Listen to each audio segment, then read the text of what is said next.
This is what they call OBD2, Onboard Diagnostics, second generation. It's the global standard for automotive diagnostics and maintenance, and Bright Auto uses it as the foundation for every service. With tools like these, technicians can access a vehicle's brain, its engine control unit, and detect faults before they escalate. The repair process here isn't trial and error. It's data-driven, from calibrating throttle bodies to updating firmware on vehicle models. Bright Auto technicians use information to guide every move. It's a blend of mechanical mastery and digital dexterity. And it doesn't stop at repairs. Maintenance here includes wheel balancing, including laser tech, brake fluid analysis with chemical sensors, and even preventive diagnostics. These systems help detect issues before they happen. But this innovation didn't happen overnight. Like many young Nigerians, Bright Omer started with little but had big visions. He was once a commercial transport driver. He drove passengers daily across the city of Abuja, dealing with the same vehicle issues many drivers face today. But he wanted more. He took steps further, learning everything he knows about modern vehicle systems today. Okay, let me put it straight. I hardly tell people my challenges because when I do that, it scares some of the youth away. They'll feel they wouldn't want to even go into it at all. I came back, then I was not too strong enough to start up anything. I had a car, I was sleeping, there's this place they call in Apo Mechanic Village. Apo Mechanic Village, that's my one-bedroom flat in my car. I sleep there, I wake up there, I move. I come moving around the whole Abuja looking for who to advertise my products to. Some of them, if I get to them, they were like, my friend, this thing doesn't work. It's film, it's joke, it doesn't work. I say, okay, give me a sample of a car, we'll fix this problem. Whoever that owns the car, tell me until I fix it before he pays. I took it like that gradually, but it wasn't that easy. I have to leave the job for like 3 months. Since I have a car, I entered the street of Abuja doing kabu kabu. I know most of you know what I'm talking about. So then I don't know routes very well. If I pick up a passenger, I'll tell you, are going to Wuse 2. I say, let's go. I'll just start the car and start moving. Then there's no Google map, nothing. If I'm going the wrong way, you were like, that's not the way to Wuse 2. I say, sorry, I don't know the route. Please tell me. We'll get there. Anything he gives me, I take. Because I just wanted money. I don't even know how much is it then, you know. So with that, gradually, so I was determined to make sure that this thing works. Then I started gathering the money from the kabu kabu money that I was doing. I was able to rent a shop. In fact, this shop that I'm staying, I've been here now for 18 years. So this is the first office I rented to start up. Then there's no chairs, nothing, no table, nothing, just the place and a mat. If you come, it's a field work. I'll just go out to you, work, you pay me 10, 15, 20,000, depending on the job I'm doing for you. Then I'll pick up the cash. I only take out 1,000 naira from it just to feed. The 15 or 14,000 that I make from it, I'll buy a table, I'll buy a chair. I never collected 1 naira from anybody as I speak to you. I never collected no bank loan, nothing. I did it single-handedly and God. If you are paying me 5,000 naira, I will take out 500 naira to feed. The remaining 450, 4,500, I either buy a cabinet or I buy a ceiling fan or buy anything at all. I keep saving. That is how difficult it was for me to start. So in this time around, it is difficult for you to tell any youth to go it by that way. In fact, it will not even work because they wouldn't be that patient to go through all of this. So that is how the whole thing started. Well, first and foremost, we'll just say education. Because most of them, I came in this field, I met them. It wasn't my calling to be a technician. It has been that I want to be a pharmacist and all of that. But when I came into the system, the industry, and I discovered that, look, these guys are lacking a lot. relating with the customers is even a problem. So by so doing, the customers always take advantage of them. But professionalism is not always exhibited in them because some of them are not learned. So that's why sometimes they call them roadside mechanic, but I don't do that. The idea is because these people know the practicals, but it's just to do the perfection by way of using the modern technology. That is where they find it very difficult to solve problems. But of a recent time, I have been making a whole lot of drive, which I have also been cooperating with the National Automotive and Design Development Council. So we have been running out some programs. They have been pulling out some programs that has to train some mechanics. And it's been yielding a whole lot of results because some of them, with the diagnostic machine, they will tell you for years they have not even seen it, they don't even know what it is, talking about how to operate it. So we've been making that drive, training them on how to use it. So basically, some of them are really going into it now and it's yielding a whole lot of results. Because the motorists, most of them that use any car from 2015 upwards, they are learned. You don't just come and start hitting things on their car without making verification. Even the motorists themselves now, they have scan tool. They have diagnostic machines that they could use to assess their car even before taking it to a technician. So when you take it to a technician, then at that point in time, that is when you now know, this is exactly what the problem is. Not trying this side, testing this one, trying that, try and error method, wasting the person's time, wasting the customer's time, and no effective results coming out of it. But when these diagnostic machines are introduced, straight to the point, you just know what the problem is. You save time, save cost, save money, and you get effective jobs done at a limited time. So that is just the advantage of the diagnostic machines. Well, there are quite wide range of technologies that have been introduced in the automotive industry. We have the diagnostic machine, then we have the softwares that can use to program keys. There are these sensor keys. Then when you talk about the disconnectivity of electronic control units too, which is the brain box, normally known as the brain box. Sometimes it fails. There are some softwares, machines that you can use to reconnect it back to the vehicle, which is called the programming. Then when the key memory also gets lost, we have the key programmers. I have a lot of sample of them like that.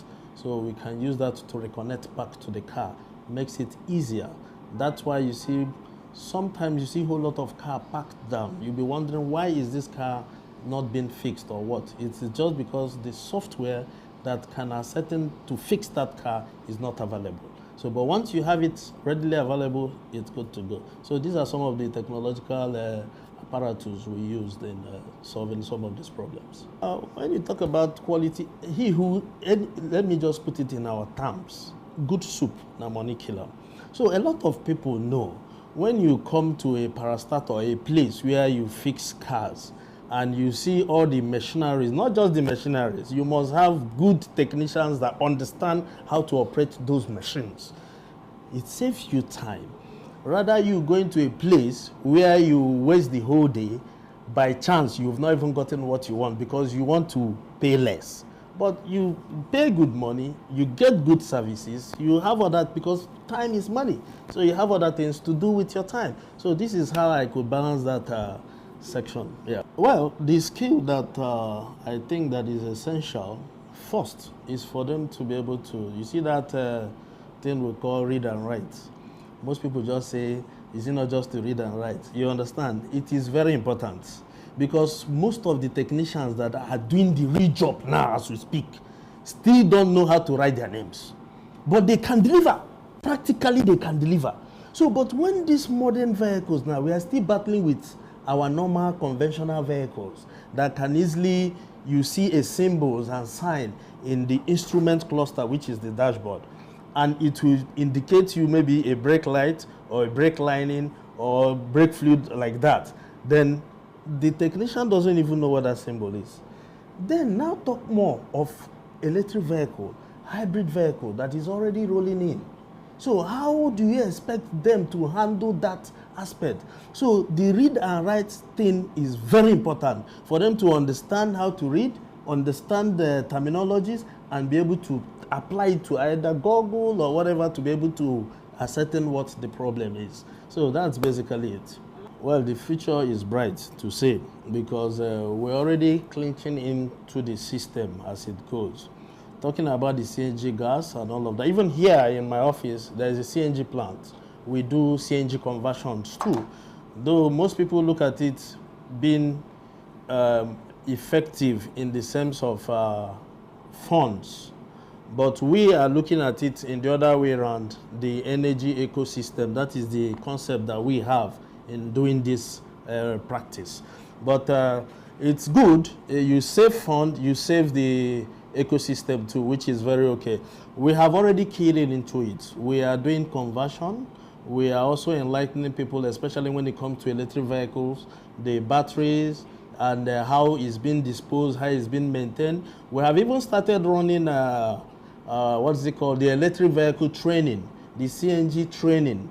We are in collaboration with the National Automotive and Development Council. We just had a training last 2-3 weeks too, which we concluded from the North Central. And we also had one in Calabar. So we're already in. We are keen in already, and we are in. So what we only just expect our partners or other people that are into this system too, they don't have option than to key in, because that is what the future is taking us. That's where it's taking us to now. So that is just how it is. The training program, like my company, will have an arranged training program that we do for individuals. Like we go to churches, sometimes they invite us for talks. We give free opportunity for people that want, that's youth, that wants to come into the training. We give them a month training, free. They can only access the diagnostic tools or the starter pack. We also try to see how we make some discounts if they can afford it. But that is one aspect of it. But talking about the government now, they have been doing a lot. There is this NADDC, because they are in charge of automotive sector in Nigeria. They have been doing this thing quarterly, and they do it across the geopolitical zones. So the thing here is the selection mechanism probably may be a problem, because everybody wants to be in. But there is this association they always target, the National Automotive and Technician Association and the MOMTAN too. These are the two bodies that has to do with technicians in the nation. So through that, they get in people, they are members that wants to be trained, that are supposed to be trained.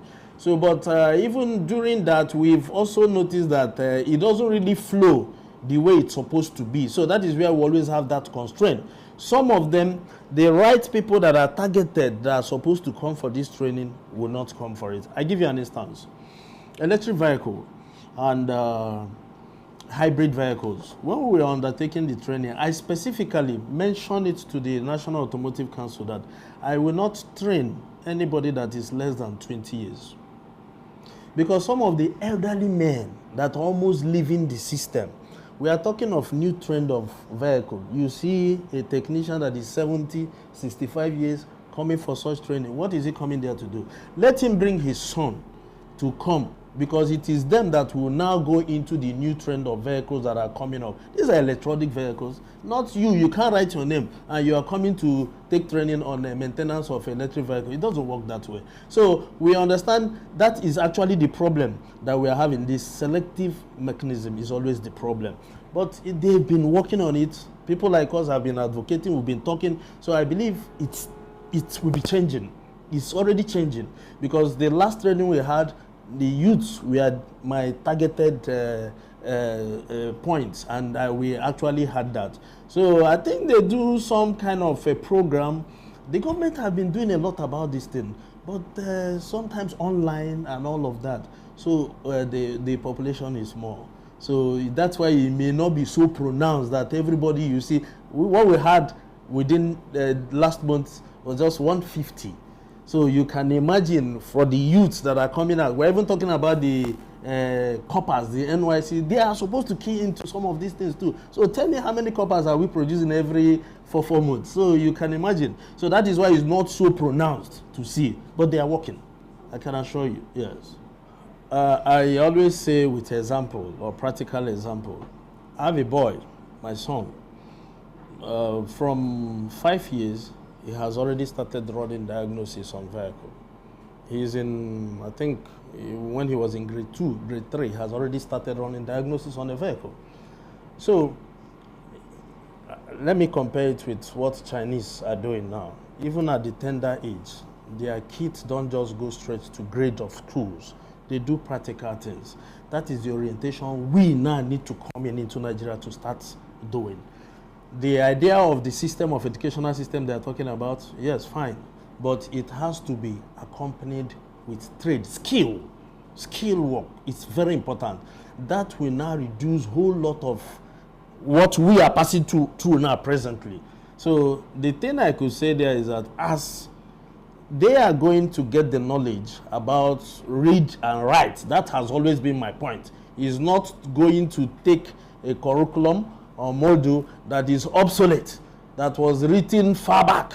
We are talking of the trends of things now. You are bringing social study, bringing the things that, even when we talk of the physics, they are still using PNOKK. I don't know, you understand the PNOKK that was used then. All those things are obsolete. Let them follow the things that are practically happening now alongside their education system. So that is just it. Okay, so the thing is, the youth we have these days are always on the fast lane. But there are still ones that are well-trained homely, because charity begins at home. They can still be very patient to be able to carry on to meet up to where the trend is going now. Everybody is in a haste. That's why sometimes if I'm being asked about my experience or how I start, I find it difficult to say, because not all of them can withstand that kind of thing now. So sometimes if I'm training some of them, I may just give you a slight stress just to push you. Let me see how you react. If you see the way they react to that, I would like, so if this guy had passed through what I passed through, he wouldn't have been able to. Do you understand? So the thing is it starts from the home. It starts from the home. So we encourage the parents to start talking to these kids even before they get to the level they are supposed to get to. Because any child that have grown 12, 13, 14 years and you didn't drill it, handle the kids very, you can't be talking to him, he won't listen to you. Even the parent, you'll be talking, he'll be looking at you. Well, talk more, because we used to see some of them here. I have a lot of boys working for me here, a lot of trainees. You'll be talking to some people, looking at you, he'll be sizing you first. And I'm not that kind of person. I am a disciplinarian. You must stay. You must do what I ask you to do. So, but you cannot, sometimes, when you even take such action, the parents will come back and pick the child. Say he doesn't want the child to be trained this way. My dear, if I had the opportunity to be trained more harder than the way I am now, I would have been better than the way I am today. Because it is discipline. It is not going to kill anybody. It's discipline. So I encourage them to put in more effort, be patient, and they will get to wherever their desire is. So that's it. Thank you. Bright Auto has now become a training ground, not just a garage. With organized training and development programs, several young Nigerians pass through its automotive education program, learning the science behind the automobile systems. Modern cars are computers on wheels. An average car has over 100 million lines of code and up to 70 electronic control units, managing everything from engine timing to air conditioning. When something goes wrong, it's the diagnostic system that tells the story. What Bright Auto has done is tap into this ecosystem of tools like OBD second generation scanner, digital oscilloscopes, smoke leak detectors, TPMS reset tools, sensor calibration software. Each tool is a bridge between a problem and its solution. As Nigeria's auto population continues to grow, with projections across 15 million vehicles by 2026, the need for smart, precise, and sustainable maintenance solutions has never been greater. Innovation doesn't always look like a new invention. Sometimes it's about applying knowledge in new ways. What we've seen today isn't just about machines or mechanics, it's about transformation. Bright Umez is proving that with the right tools, knowledge and vision, we can redefine what's possible in Africa's automotive space. Now, to you, do you know an artisan innovating in their craft? Or do you have an idea that is changing your industry? Share your story with us across our social media handles at Idea Television or via email to ideatvlimited@gmail.com. Until next time, I am Cynthia Bassi.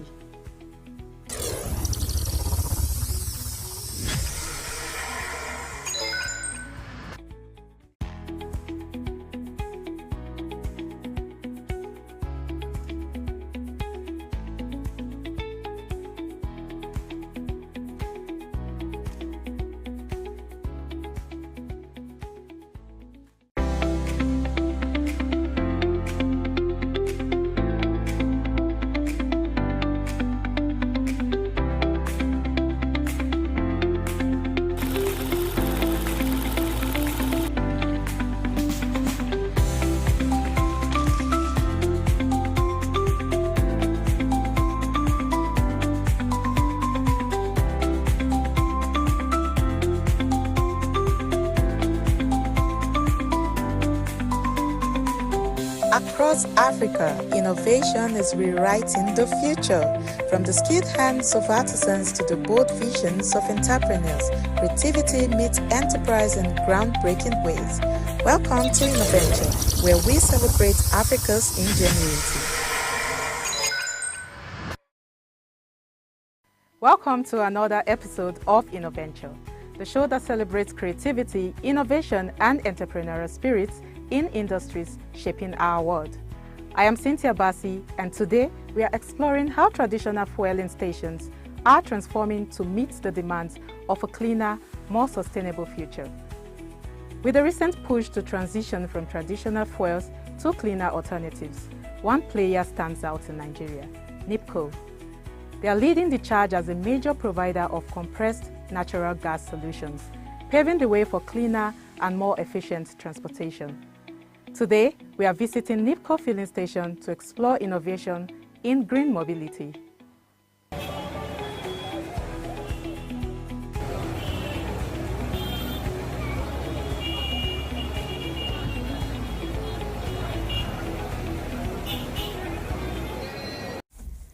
For decades, Nigeria has relied on petrol and diesel to fuel its transportation sector. But with fluctuating fuel prices, environmental concerns, and the push for a greener economy, a major shift is happening. In 2023, the Nigerian government launched a bold initiative, the CNG Transition Program, to replace petrol with compressed natural gas as a cheaper, eco-friendly alternative.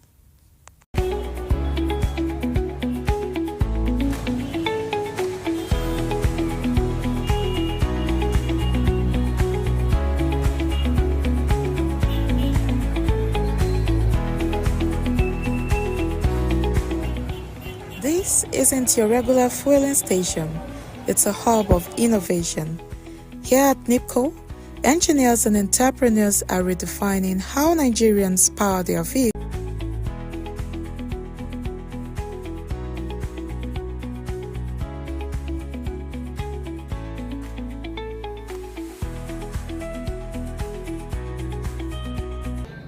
All right, NIPCO is into both petrol distribution and natural gas distribution as well. If you look around, most of our stations are equipped to dispense petrol and CNG as well. Typical of that is what we have here now.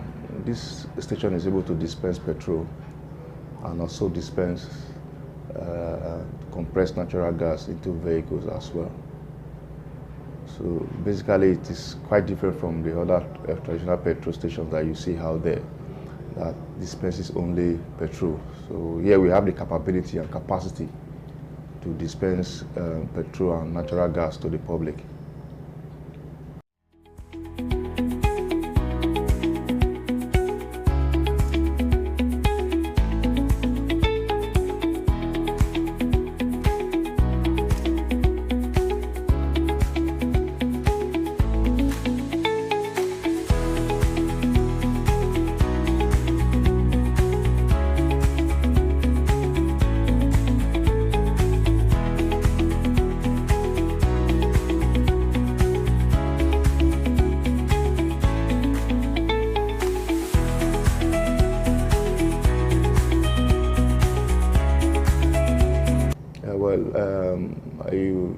You understand that their natural gas is quite a safe fuel, which is also environmental friendly.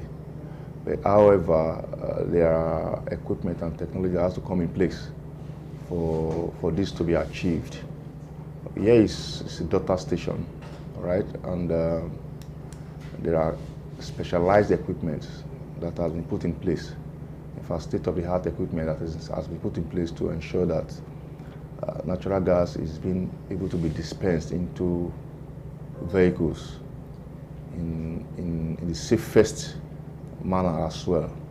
So all those things have been carefully harnessed and put together to ensure that vehicles are serviced in terms of refueling of both petrol and CNG as well.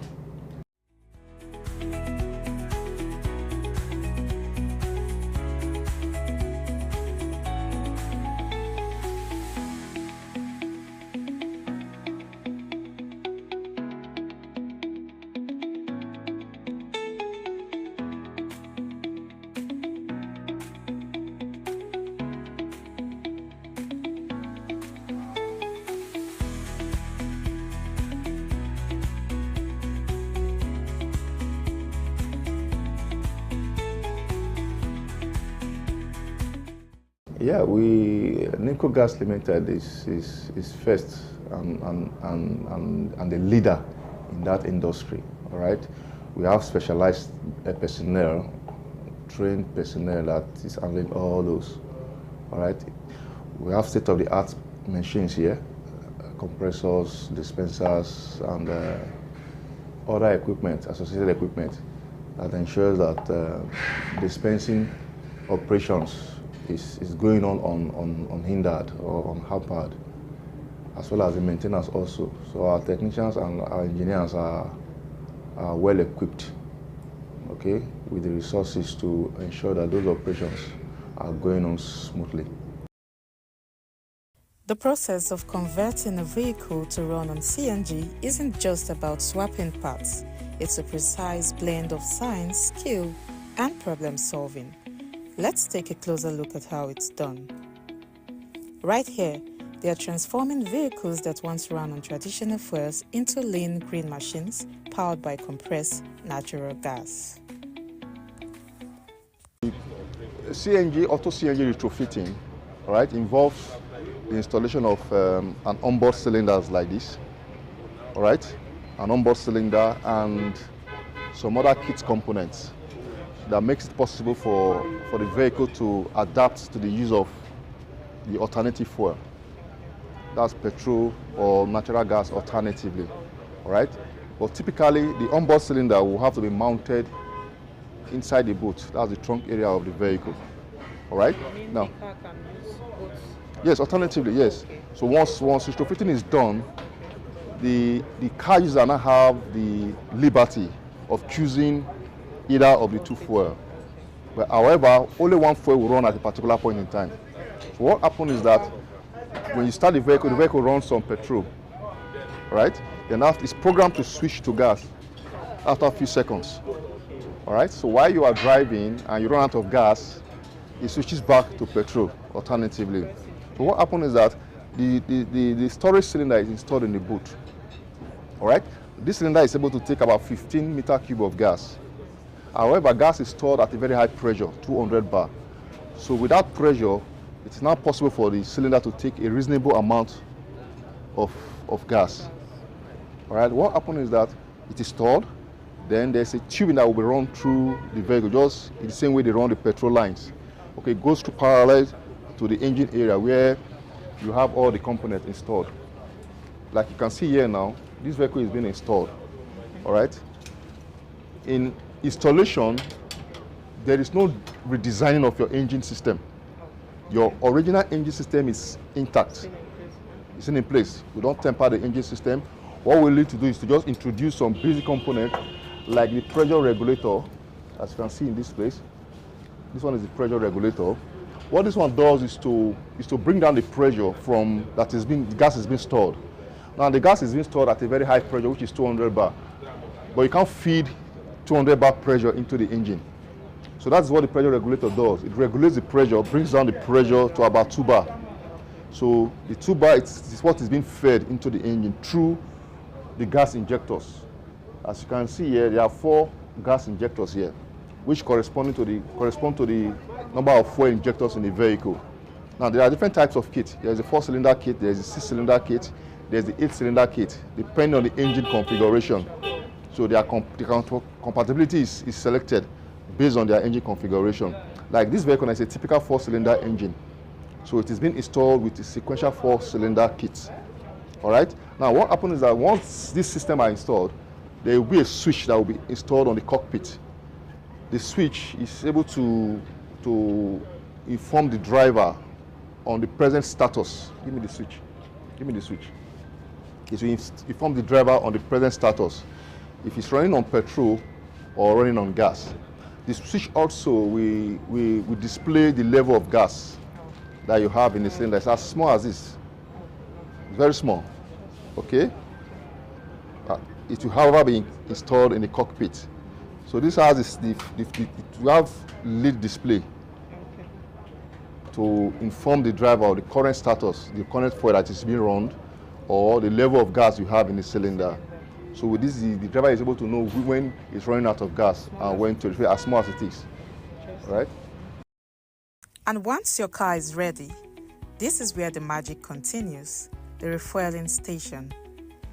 These pumps deliver compressed natural gas safely and efficiently, making green travel as convenient as traditional fueling. But here's where it gets interesting. NIPCO didn't just stop at offering a service. They've created an ecosystem for green mobility, providing employment for young technicians, reducing urban pollution, and proving that sustainability is profitable.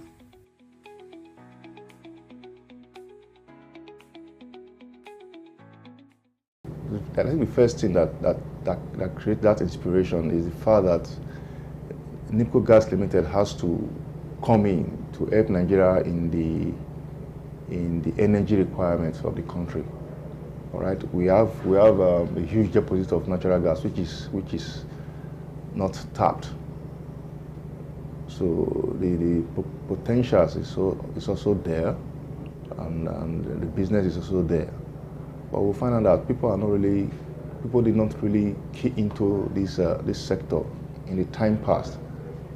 All right, so that inspiration has come in for NIPCO Gas Limited to annex and to ensure that they assist Nigeria in securing energy security, to make sure gas is available for our utilizations, even to our domestic gas for automobiles, and gas for our industries as well.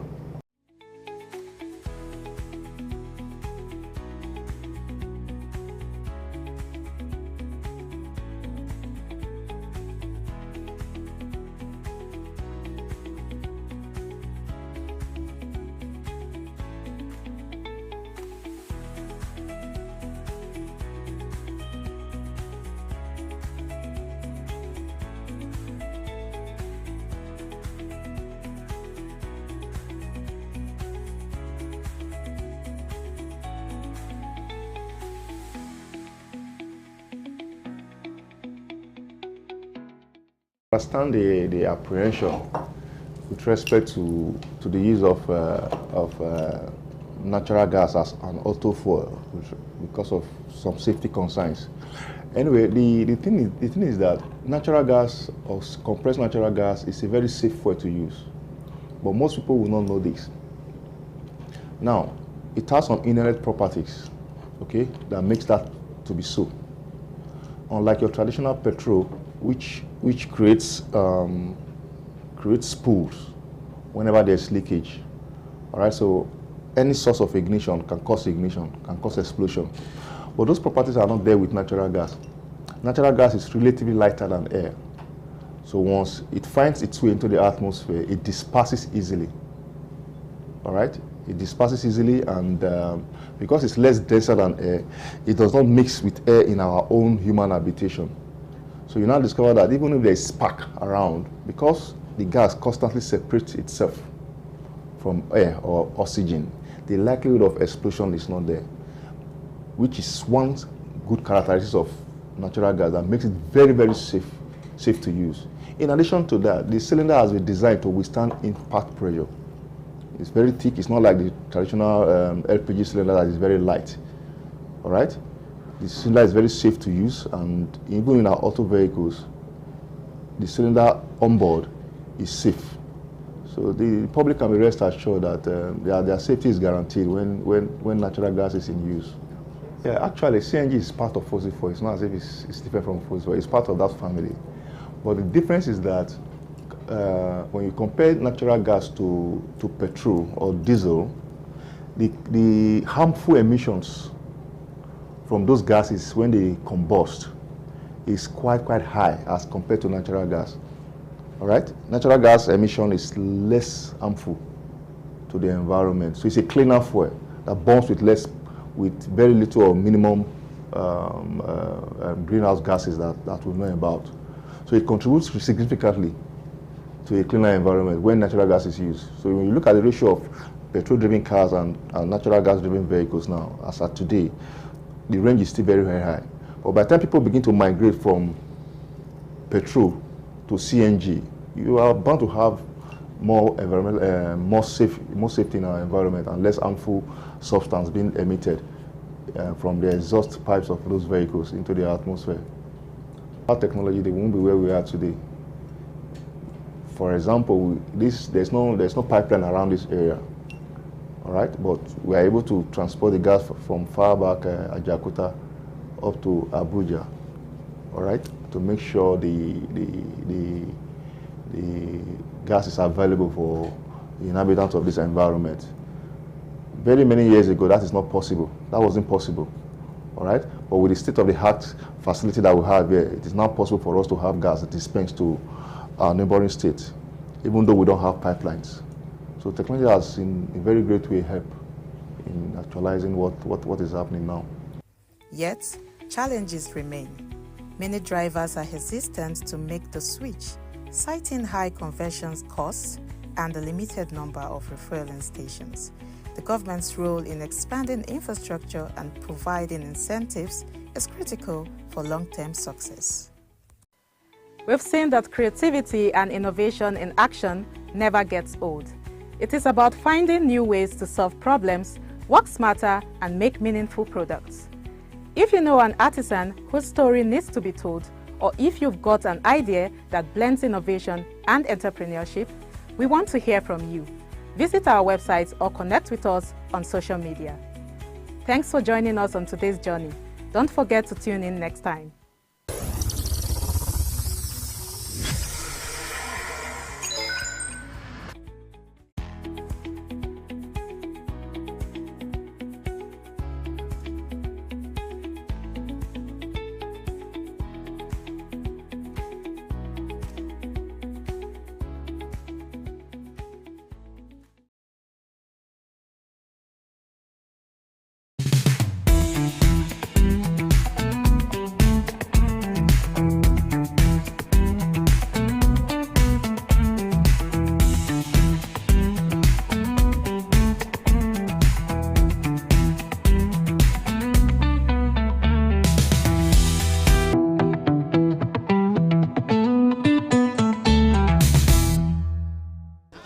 Pollution affects the air we breathe, the water we drink, and the places we live. What do you know about pollution? How does it affect you, and what can you do about it? My name is Cynthia Bassi. Welcome to Science on the Streets. Right about now, let's hit the streets to find out what people know about pollution. And still on the show, we'll find out the science behind it. Welcome to the Science on the Street experiment segment.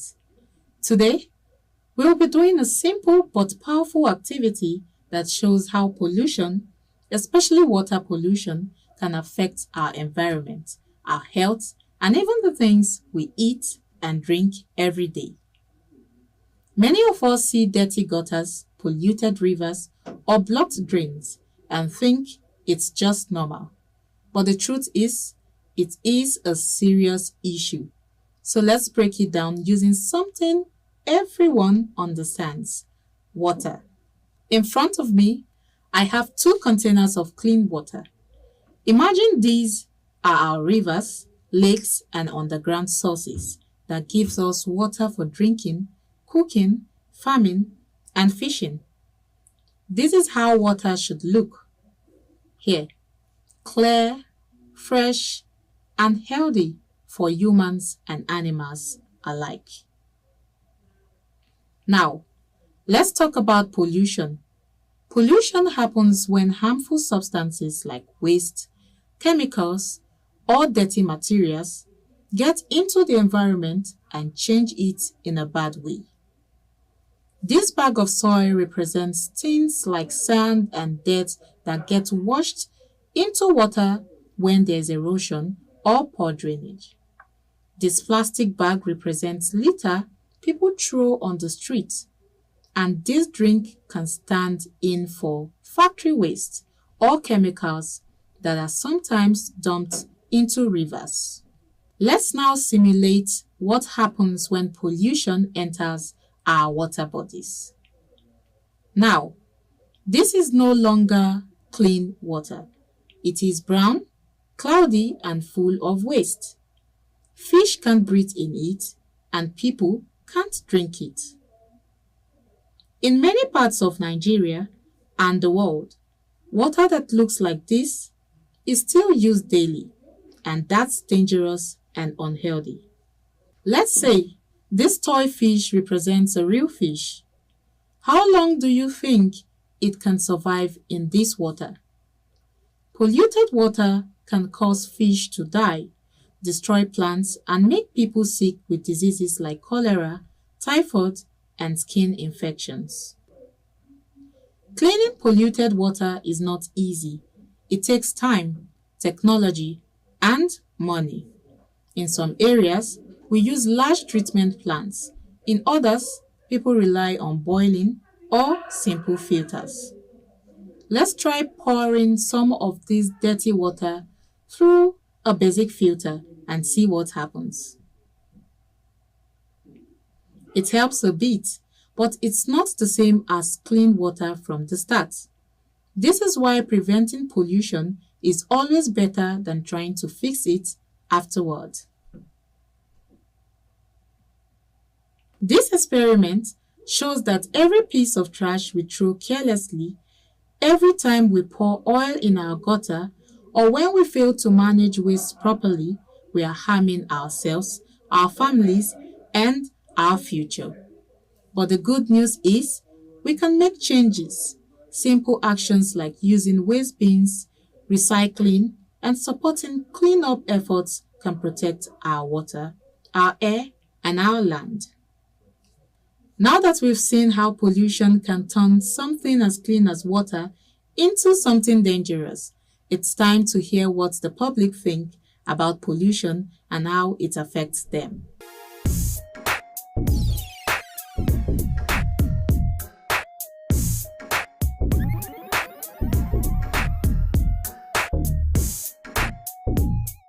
Pollution is maybe, let's say for example, when a place is crowded, you just want to isolate yourself. Then the other way around, maybe sound pollution and all those stuff. You can be at home, you want to rest. There along the line, your next door neighbor is playing sound and all those stuff. That's why the world is very noisy, and again, you need a very cool place to calm your head. Then the person will be disturbing and all those stuff. That's a little I know about pollution. Pollution can simply be defined as disruption of natural resources.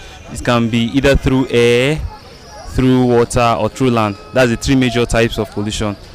So that's the simplest definition I can give. So pollution can be defined as the distortion of the environment. In a layman's language, is the act of exposing waste where it's not supposed to be, thereby causing hazards to the environment and the people living around there.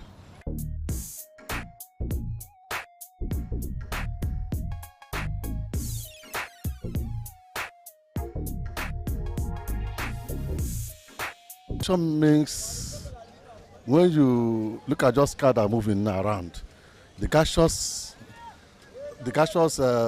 acid that are coming out from the car it have a negative effect to human being. Because it can cause chronic health problems, something like tuberculosis, kidney problems, a lot of problems that pollution can cause, mostly airborne diseases. Pollution can cause that. So that's why in a society here, mostly in a well-structured government, something like having what's they call it, electric car in the developed countries, they normally have it, so that all those negative effects of human beings will not occur in the society. The pollution when is happening now is not the pollution when government they do it. Now, example like environment. Look at the environment when we did. If they say environment for the pollution, environment is the cleaning this place. You understand? But the cleaning, they never do it. Environmental just they come pack people properties. You understand? Just they come pack people properties. If they pack people properties, you go bail them for the office. That means if you say environment, what is environment? Environment, you are going to clean this place. If you get the people when they do working under environment, so the working under environment, the environment, if you want to work for under that environment, you are working, you come to checking these people when they are selling people like banana, pineapple, pawpaw, you check the people when they sell. If you dirty there for the place, pack them. But they pack, just the people they are coming to pack this people property, you are going to bail them for that place. I think in this part of Abuja, what I notice most is, should I say air pollution? Because most of the area you get in, you notice that the people there, they are somehow, should I say dirty? Sorry if I might use that word. Because most of the areas are being polluted through the air. Because the dustbins there, sometimes, like all these Hausa people, they don't like going to designated place to put on their dustbin. They just spray it everywhere. So by that, I think it increased the air pollution around them.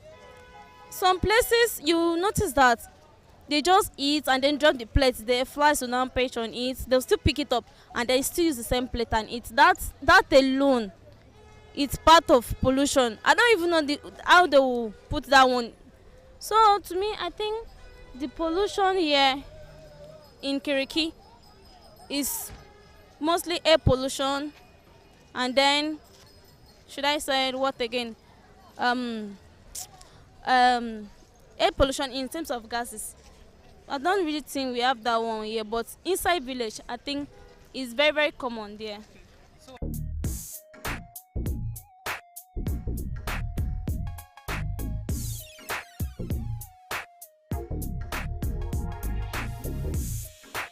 It depends on the kind of pollution. We have different types of pollution. We have air pollution, water pollution, even gas pollution. So the one that affects us most is the air one. Like all those things that people litter around, and even burning of materials. Yes, it affects the air. Yes, and when it now enters, it emits gas like carbon monoxide, sulfur oxide. It emits gas. And when the gas now enters the air, it will now pollute the air, and that's why it's called air pollution. It will now pollute the air, and when you breathe in the air, your gas level will now get contaminated. You understand? That's when you see yourself getting disease there.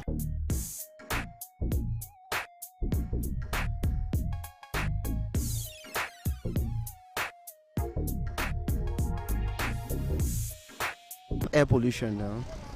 We have noise. And I don't know the other way around, maybe crowd. I don't know if I can classify it as pollution, because some people prefer being isolated and all those stuff. Because, for example, the market is a little bit more polluted with people much. You understand? If you remember, they said distance, COVID-19 and all those stuff. So that's one I know of for now. I don't know if you know anyone that can educate me, because I'm open to learn and learn. Yeah. We have air pollution, especially the plastic pollution we are having now. So it's mostly air pollution And then, should I say what again? Air pollution in terms of gases. I don't really think we have that one here, but inside village, I think it's very, very common there. We have gaseous pollution. We have pollution by those are the Niger Delta oil producing states. All those is cause pollutions. We still have pollutions by, caused by all these dustbin that you see around. You understand? All these waste products. If it's not well coordinated, it can cause pollutions. Yeah, about airborne pollution, we have waterborne, we have what I call it, I call it air and waterborne, and also there's a lot, I can say it, yes. Sound pollution, we have water pollution too. Water pollution, and then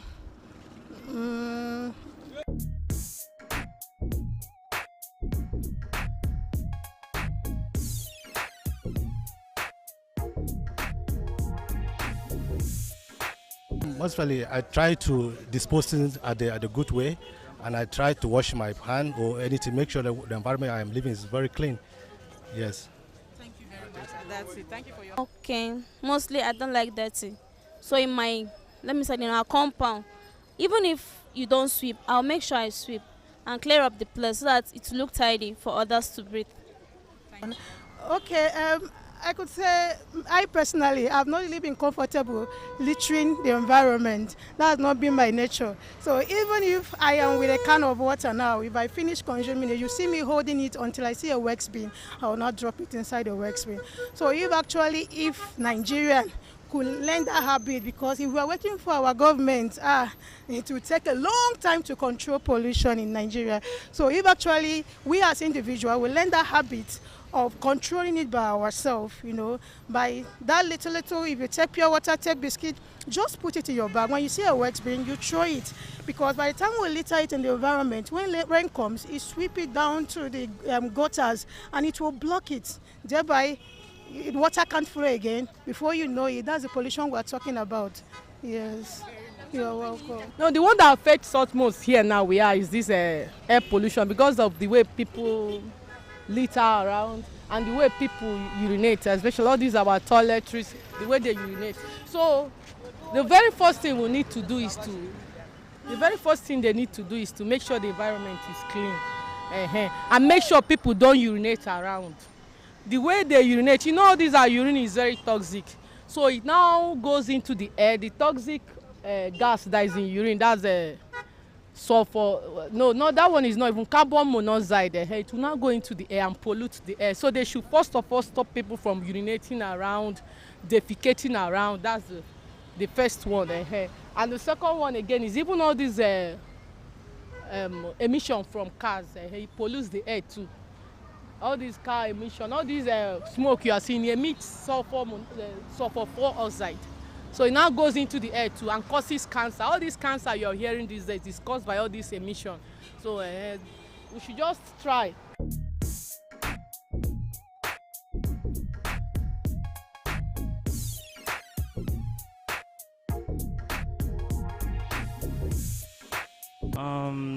One, industries and all these smokes that comes out from all these generators. So it has been causing some harms to maybe patients like asthmatic patients that are not well, how would I put it in English now? So it has disrupted, and also inappropriate way of disposing waste bin has also caused disruption of air flow. Yes. I can't do anything because the world is growing rapidly and all those stuff. The only thing I can do just to isolate, let's say for example, if the place is too crowded, I'll just avoid. Any place that is very noisy, I just avoid and all those stuff. That's the only thing I can do. Thanks for hanging out with me on Science on the Streets. Stay curious. I'll catch you next time. But before I leave you, check out this fun fact.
Hey there, welcome to Science on the Street. My name is Cynthia Bassi, and today we are talking about the weather. So Nigeria just experienced an extreme heat wave, with NIMET warning us of dangerously high temperatures.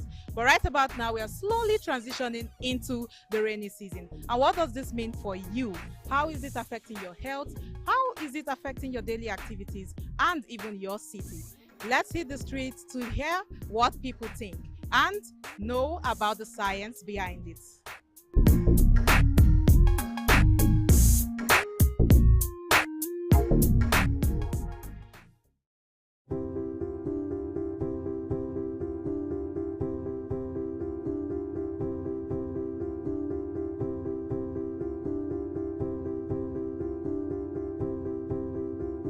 To understand Nigeria's seasons, we first need to understand its location on the planet. Nigeria lies just north of the equator, in what's called the tropical zone. This location means we are not affected by the same seasonal changes as countries further north or south that tilt dramatically during the year. Instead of 4 seasons like in Europe or North America, we get 2 major ones, and it's all about wind and moisture. Let's pretend this sponge represents our atmosphere, and this bowl of water is the moisture from the Atlantic Ocean. During the rainy season, typically from April to October, warm, moist winds called the southwest monsoon winds blow in from the Atlantic Ocean. These winds carry huge amounts of water vapor. The atmosphere, just like this sponge, gets saturated with moisture, and when it gets full, what happens? It rains, sometimes a little, sometimes a lot, and that's your rainy season, especially heavy in the southern and central parts of Nigeria.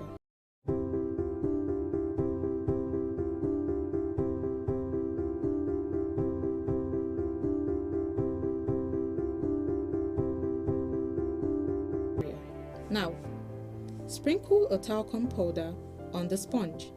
Imagine the powder on the sponge is dust carried by dry winds from the Sahara Desert. Pick up a hairdryer, start on low setting, and gently dry the sponge while powder blows around. This is harmattan, a dry and dusty wind that comes from the northeast. It arrives around November to March, and it dries out the moist air. The sponge, our atmosphere, gets dry again. The sky looks hazy, the air feels cooler, and your skin gets dry.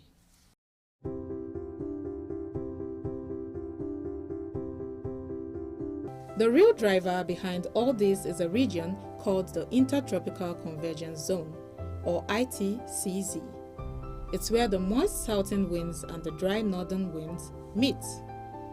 This zone shifts north and south across the year, dragging the rainy and dry seasons with it. When the ITCZ moves northward, it brings the rainy season with it. When it shifts southward, the dry season returns. That's why northern Nigeria has shorter rains and a longer dry season, while the south gets more rain overall. For example, cities like Calabar and Port Harcourt in the south can get up to 200 days of rainfall a year, while up north in Maiduguri or Sokoto, you might get up to 60 to 90 days. This affects everything: how we farm, what we wear, and even our electricity and water supply. Let's do a quick recap. The sponge is our atmosphere, the water is our moisture from the Atlantic, the talcum powder is Saharan dust, the hairdryer is the harmattan winds. When the moist winds blow in from the ocean, we get the rainy season. When the dry winds blow in from the desert, we get the dry season. Simple. Now, that's the science behind it.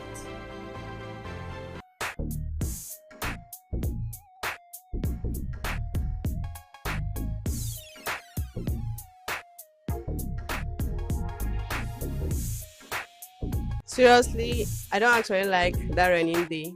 I prefer dry season because dry season has a plan B, which is the fan. So whenever there is heat, I can use the fan to cover up. That is why I'm always in support of dry season. I think I prefer rainy season because the weather is cool and then we are not worried about our body temperature and all of that. The heat, the rash, like during heat season, this one will just pass. But it was stressful for me because I rarely slept at night.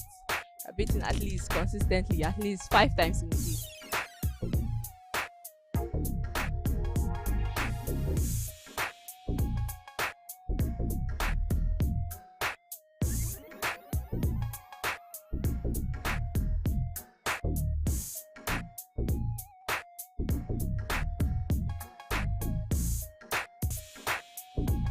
Okay, so I have another creative and amazing Nigerian with me today. As you can see, he's drawing me while I ask him some questions. The rainy season, actually. Okay, so can you tell us why you prefer it? Because physically, from my own point of view, whenever there's a lot of heat, I don't even know what to do, honestly. But when the weather turns out like this, I'm a lot happy and feel a lot better. As it was a few days ago when there was no rain, when I was walking the streets drawing, honestly, I almost collapsed. But right now, I feel a lot of pressure on me. I feel very free and happy and stronger. I would prefer rainy season because it's cool and it gives me an environment to think well because the weather is not scorchy and it's beautiful. Rainy season. Okay, so tell us why you prefer rainy season. It's cool, everywhere is calm. It's cool, it's calm.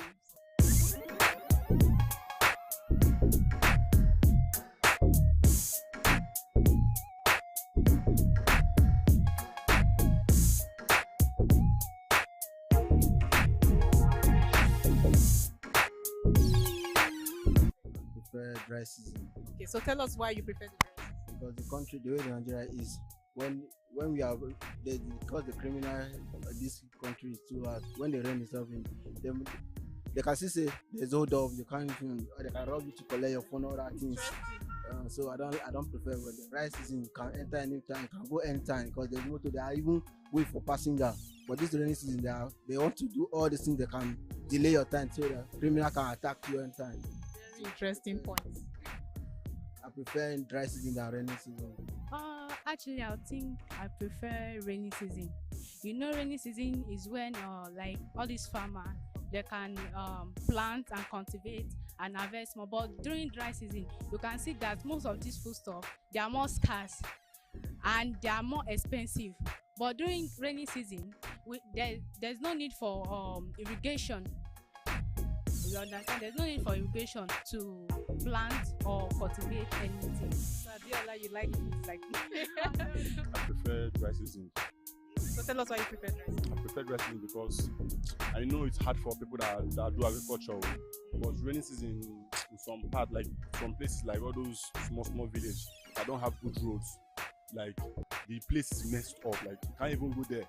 Like place that I'm staying, all those places in Papi, all those small village, the road, the government, they are not even doing it about the road. But if it's dry season, the place is dry. You only experience dust. And then and cool. But the rainy season, the place is meant. You can see it now. The place is made because it's rainy season. But if you go to those places that don't have good roads, they can't. The place is just messed up. So that's why I prefer dry season than rainy season. Rainy season. Okay, just tell us why you prefer rainy season. The weather is always good, and I myself I don't like it, so rainy season is better. I guess I prefer the rainy season. I prefer rainy season. So can you tell us why you prefer rainy season? Not only based on human. You know, when it's like rainy season time, we can also plant, and the rain also like helps the plants to grow well. So as well as human being, this rainy season can, like, you know, during the dry season, people always have like heat. So like when it comes to this rainy season, it will help to reduce the heat in human as well as the plants.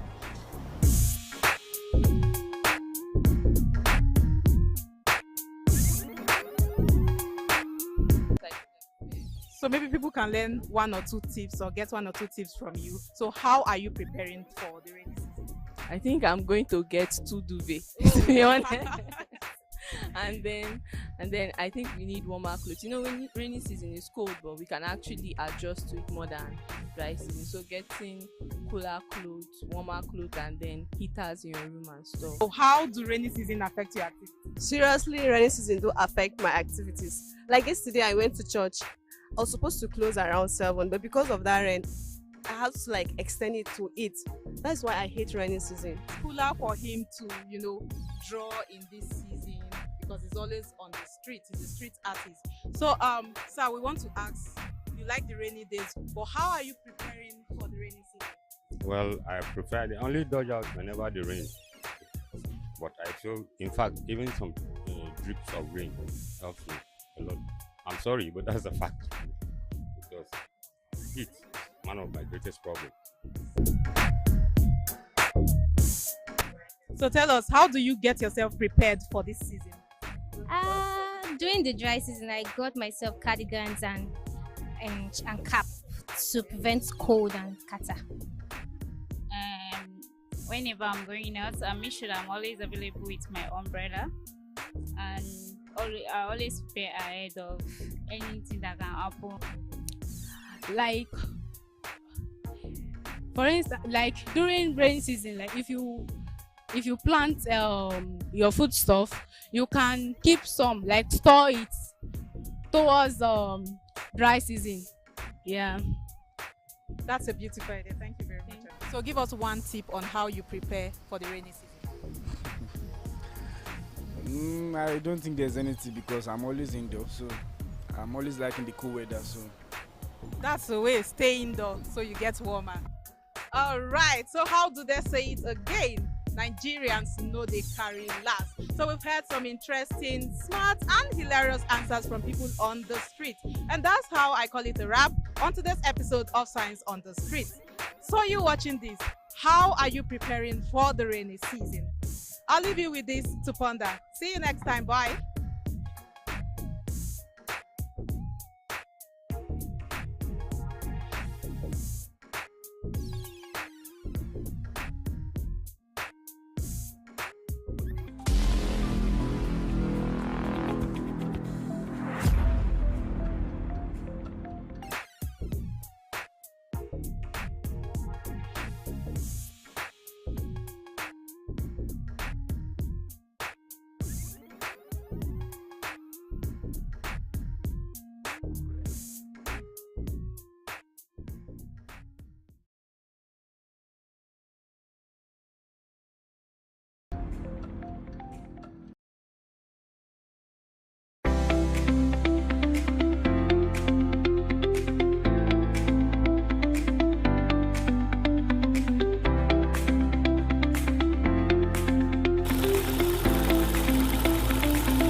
Across Africa, innovation is rewriting the future.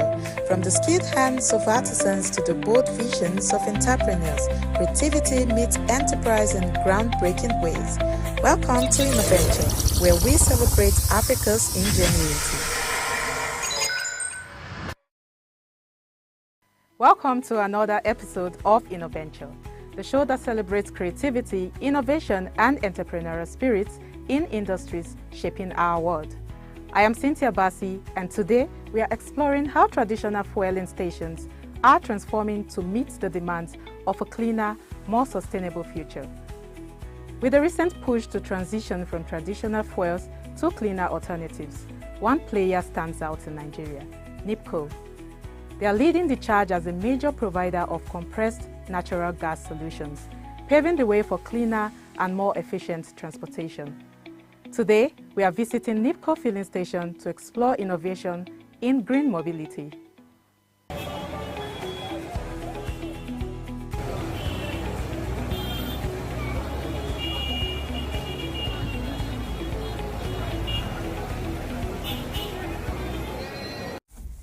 For decades, Nigeria has relied on petrol and diesel to fuel its transportation sector.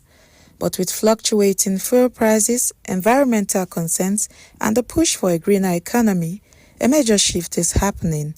In 2023, the Nigerian government launched a bold initiative, the CNG Transition Program, to replace petrol with compressed natural gas as a cheaper, eco-friendly alternative.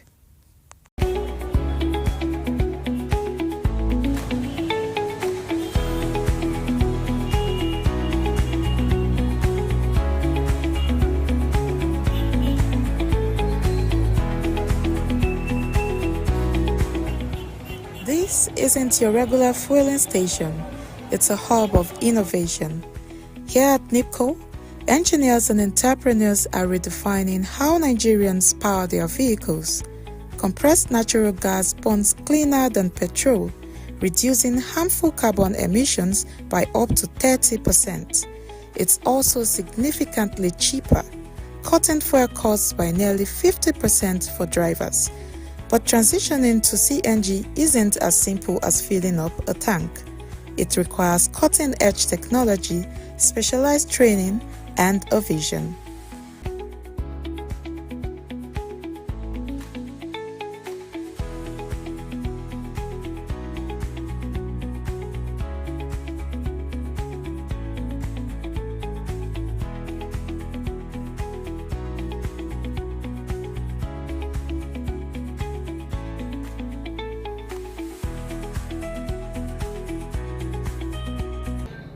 All right, NIPCO is into both petrol distribution and natural gas distribution as well. If you look around, most of our stations are equipped to dispense petrol and CNG as well. Typical of that is what you have here now. This station is able to dispense petrol and also dispense compressed natural gas into vehicles as well. So basically it is quite different from the other traditional petrol stations that you see out there that dispenses only petrol. So here we have the capability and capacity to dispense petrol and natural gas to the public.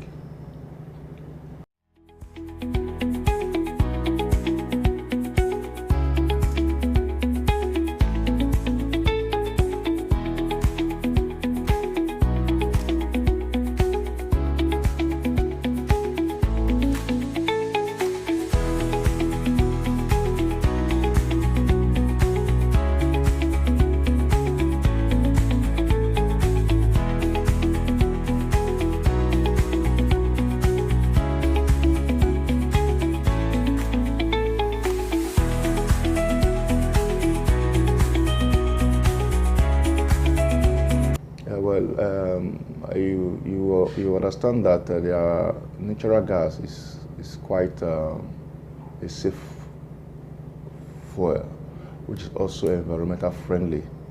But however, there are equipment and technology that has to come in place for this to be achieved. Here is a daughter station, right? And there are specialized equipment that has been put in place. In fact, state-of-the-art equipment that has been put in place to ensure that natural gas is being able to be dispensed into vehicles in the safest manner as well. So all those things have been carefully harnessed and put together to ensure that vehicles are serviced in terms of refueling of both petrol and CNG as well.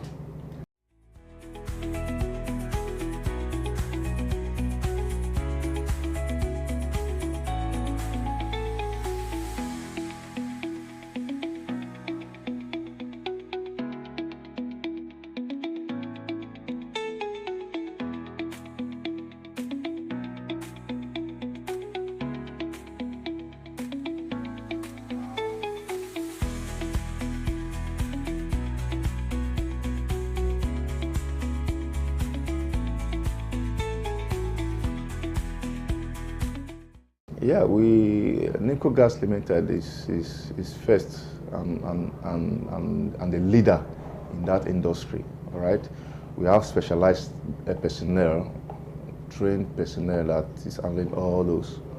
All right. We have state-of-the-art machines here, compressors, dispensers, and other equipment, associated equipment, that ensures that dispensing operations is going on unhindered or unhampered, as well as the maintenance also. So our technicians and our engineers are well equipped, okay, with the resources to ensure that those operations are going on smoothly. The process of converting a vehicle to run on CNG isn't just about swapping parts. It's a precise blend of science, skill, and problem solving. Let's take a closer look at how it's done.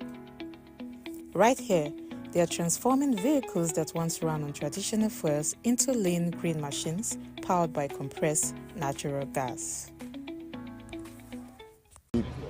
CNG, auto CNG retrofitting, right, involves the installation of an onboard cylinders like this, all right, an onboard cylinder and some other kit components that makes it possible for the vehicle to adapt to the use of the alternative fuel.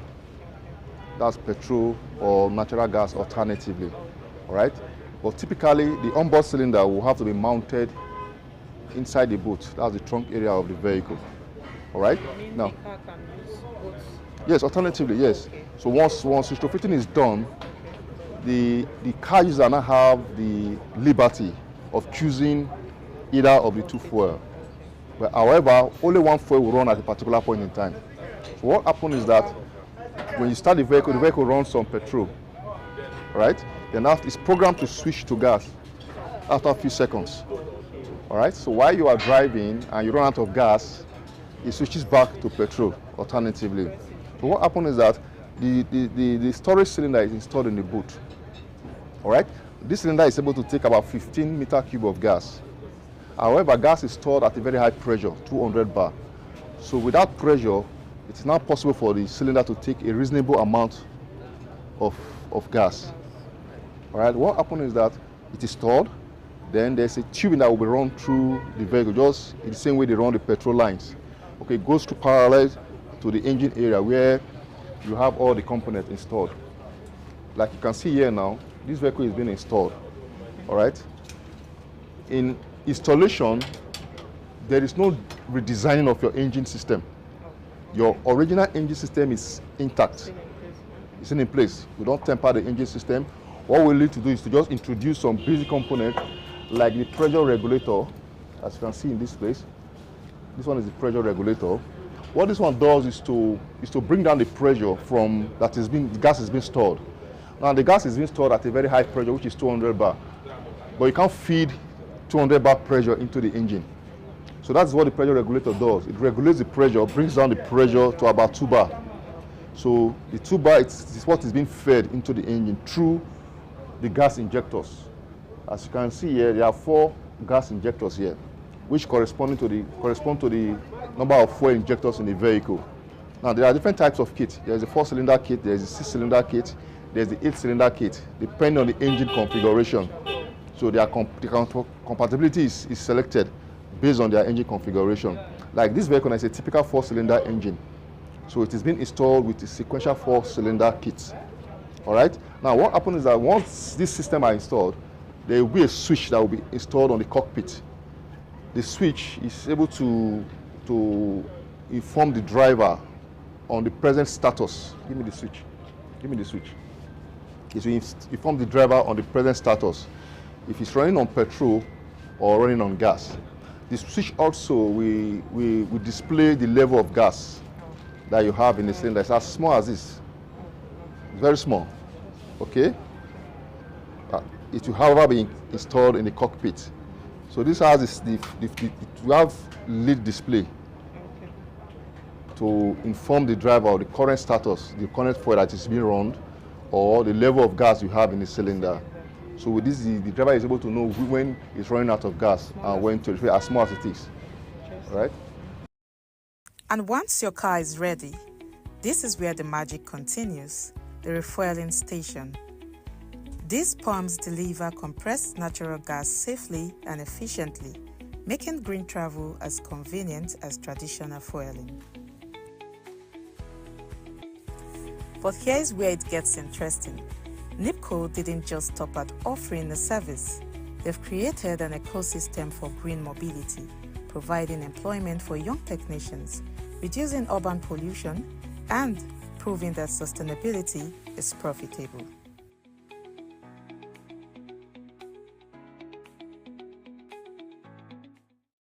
I think the first thing that creates that inspiration is the fact that NIPCO Gas Limited has to come in to help Nigeria in the energy requirements of the country.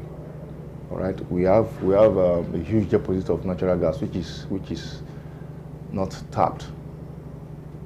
So the potential is also there, and the business is also there.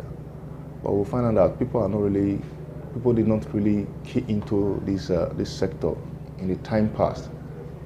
All right, so that inspiration has come in for NIPCO Gas Limited to annex and to ensure that they assist Nigeria in securing energy security, to make sure gas is available for our utilizations, even to our domestic gas for automobiles, and gas for our industries as well.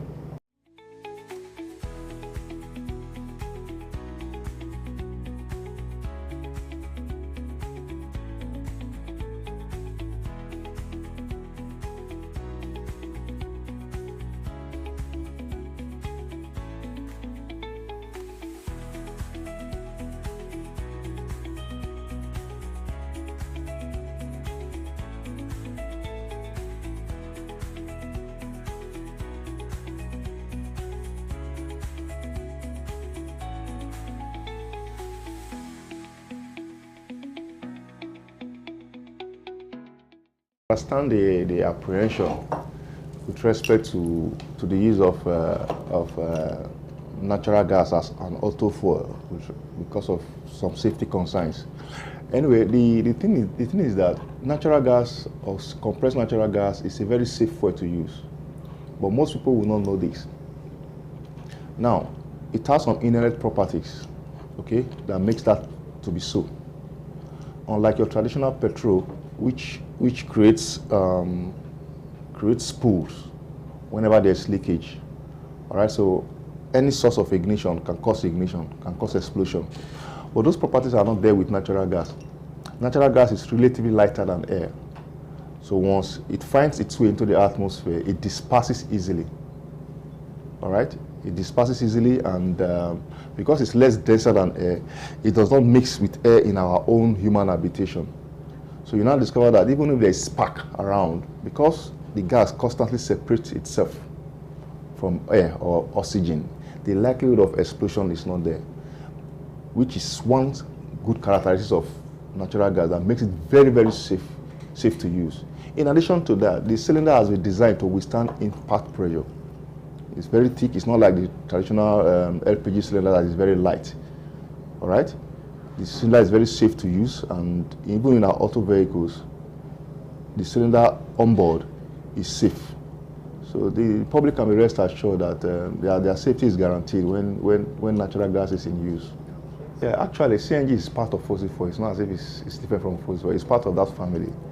But the difference is that when you compare natural gas to petrol or diesel, the harmful emissions from those gases when they combust is quite high as compared to natural gas. All right, natural gas emission is less harmful to the environment, so it's a cleaner fuel that burns with very little or minimum greenhouse gases that we know about. So it contributes significantly to a cleaner environment when natural gas is used. So when you look at the ratio of petrol-driven cars and natural gas-driven vehicles now, as at today, the range is still very, very high.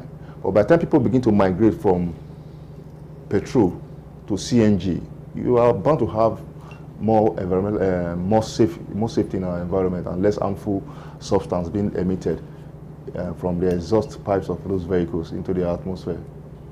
Our technology, they won't be where we are today. For example, there's no pipeline around this area, all right? But we are able to transport the gas from far back Ajakuta up to Abuja, all right, to make sure the gas is available for the inhabitants of this environment.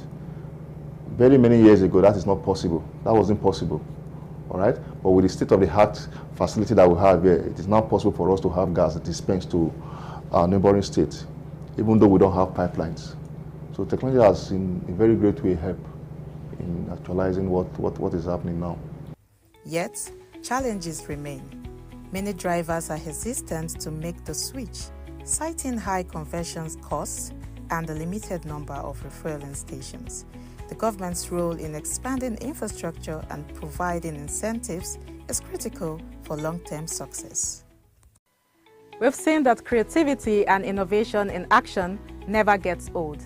It is about finding new ways to solve problems, work smarter, and make meaningful products. If you know an artisan whose story needs to be told, or if you've got an idea that blends innovation and entrepreneurship, we want to hear from you. Visit our website or connect with us on social media. Thanks for joining us on today's journey. Don't forget to tune in next time.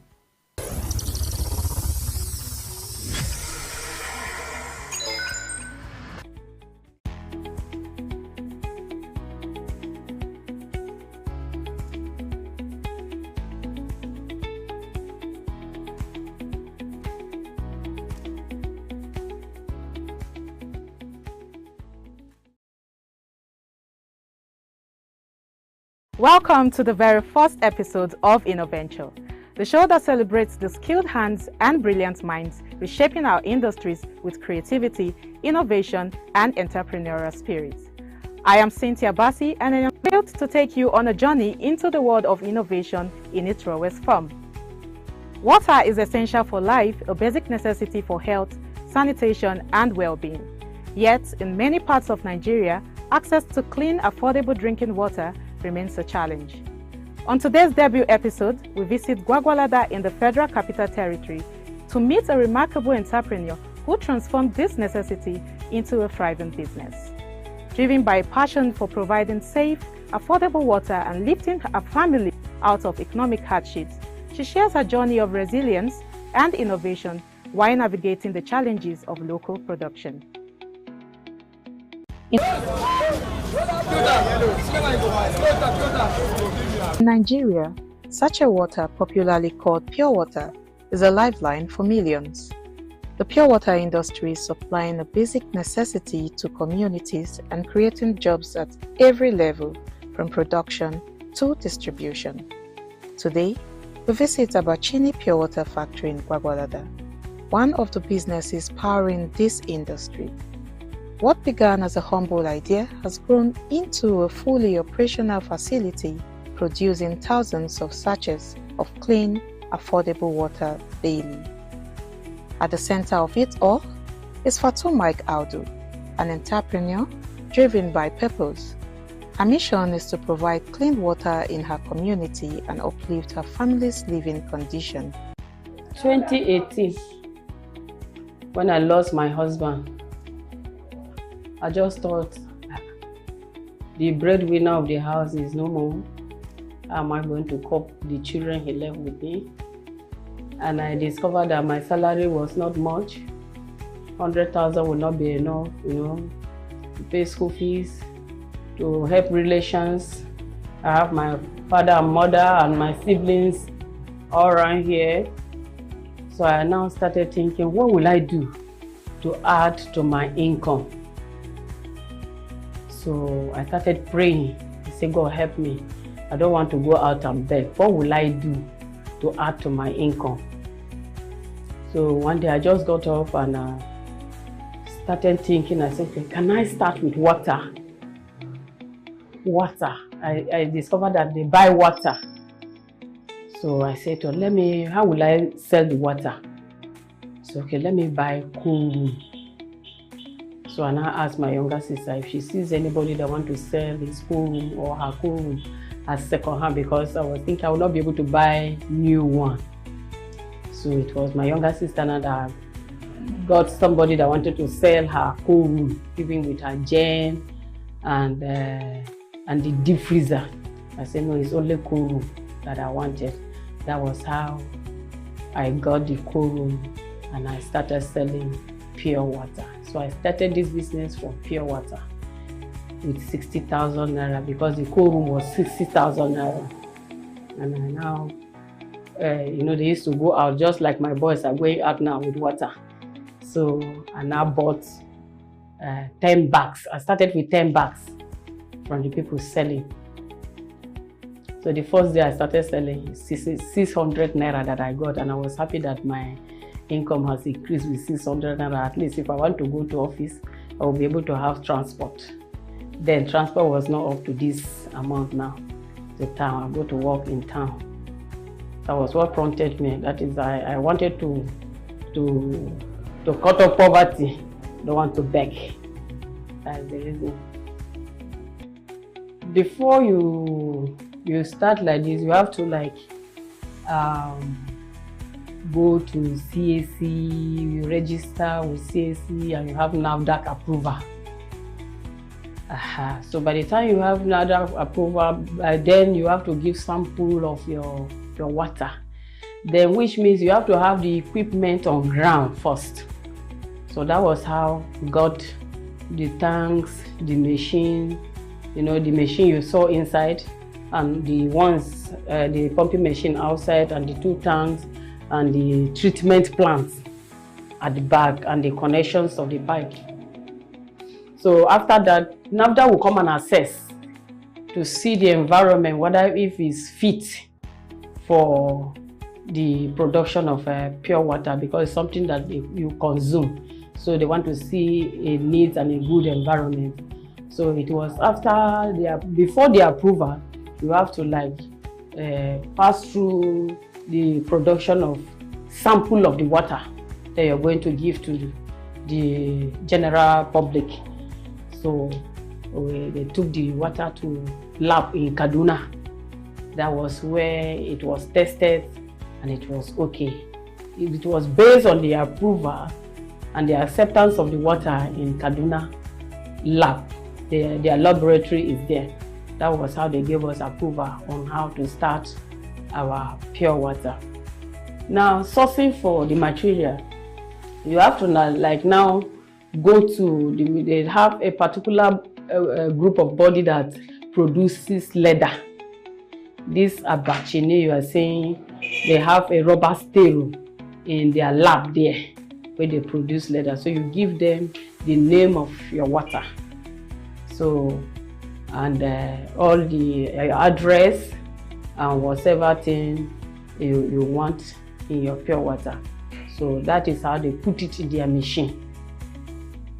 It's from the machine now, anytime we want leather, they will now produce. It's just that the leather at the back of the machine that time, it was almost finishing, but we have big one on the ground. But maybe by now he will fix it after he start the journey again. So it's from there we produce, and you see them cutting it into the shape and the size of 35 cl. I think it's supposed to be 50 cl, 50 cl. That's the size of big bottle water. Then apart from the production letter, we have this white one that we bag inside. So we'll buy them from Suleja.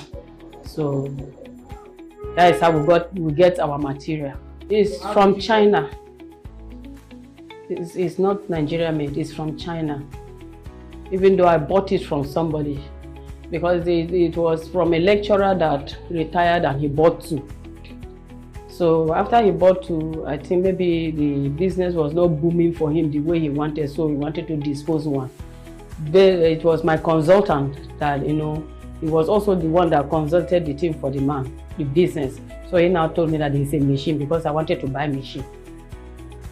He said there's a machine for sale that the man bought 2, and he wants to sell one. The one that he has not used, he's using one for now. So that was how I bought it from him.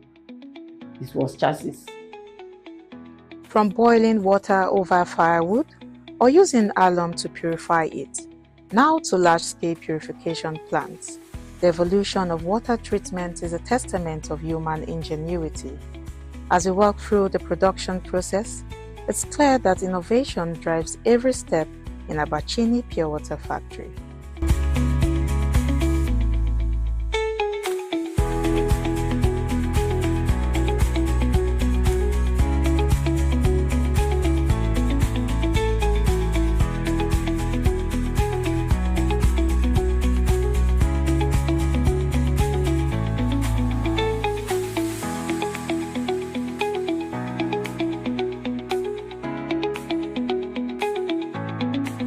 I all started this work 2011 as a bagger. So I started bagging from there. We had an operator, so it was the one putting me through for like almost 2 years. So from there, I learned how to operate.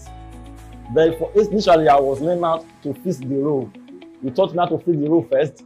Then then you give me the roll, and I'll fix it through the back of the machine, and I will pass it to the front. So through that, I began to learn how to operate the machine. But I've been an operator for like, let me say, 7 years now. Yes, so I've been doing this operating work for the past 7 years. But I've started the work since 2011.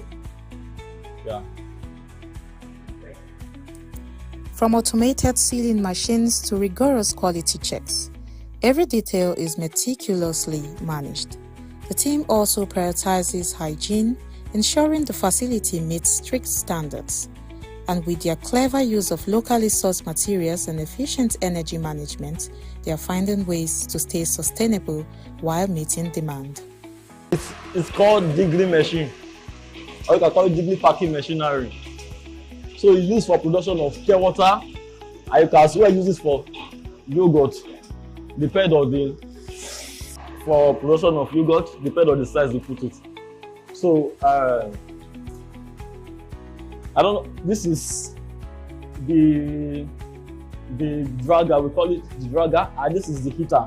You can also call it block. So it helps to cut the size of the machine, of this sachet. And this is the temperature. So this is what controls the heat of this place. You understand? If this place is not set, then you cannot get your work done. So you use these 2 meters here to control. This is vertical temperature, which is this one is meant for this one, and this is the horizontal, which is for this. So each of these controls those 2 temperatures. So at the back here, or you can call this place the chest. Yeah. So at the back here we have our filter. We have our filter. This is our filter. And this black wire is called carbon. So we take the water from outside down to this very place. This is the first filter. It goes like this, comes like this, goes like this, and this is what this is our UV light. Yes, so this helps to terminate any bacteria inside the water. So it goes like this and comes like this through this pipe, or you can call it hose, through this place. So, and comes down like this.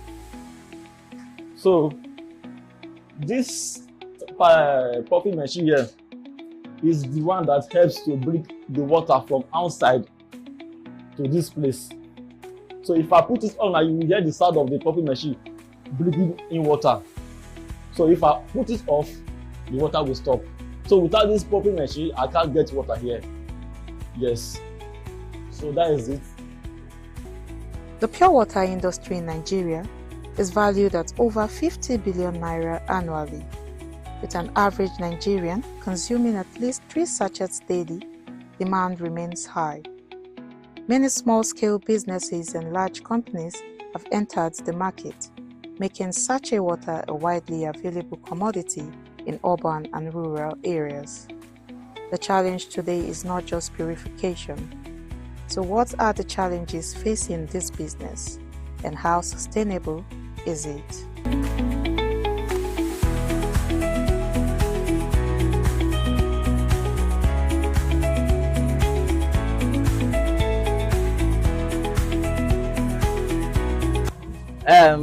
Our challenge is the light issue and water issue. And The only time they really give us light is maybe they will give us from around in the night, then the next morning they carry the light, and we used to produce water. The time we do produce the water is in the morning. So government, they will not give us light in the morning, it's only at night, and we don't have a chance to come and be doing it at night. So that is it. And the issue of water, let me say in a week they do give us water like 4 times in a week, and it's not enough for us because the company is doing very great, and then the supply is big, so we need enough water. And what I want the government to do for us is to let them work our electricity, aspect. We need light often, so that is our challenge here. The work I normally use the pure water. I'm a pure water driver. So actually the challenge we have in the pure water is that our customers always complaining that we are not coming in time, based on at times we don't used to have lights, and again apart from the light issue, then our motor used to get problem at times. Then they always complain that we are not used to supply them in times. Even as I'm even talking right now, there is not even lights. Then we have the challenges of light and challenges of vehicles and stuff like that. Yeah, stuff like that. So what we want if government can help us about motor and can help us about the vehicle and other things like lights that are not stable. And that was our challenge that we're having. They said no, they talk good things about the water. They said the water is good, but the only thing is that we cannot meet up. Cannot meet up the demand based on the light issue and the motor. There are times our motor just get break at the road.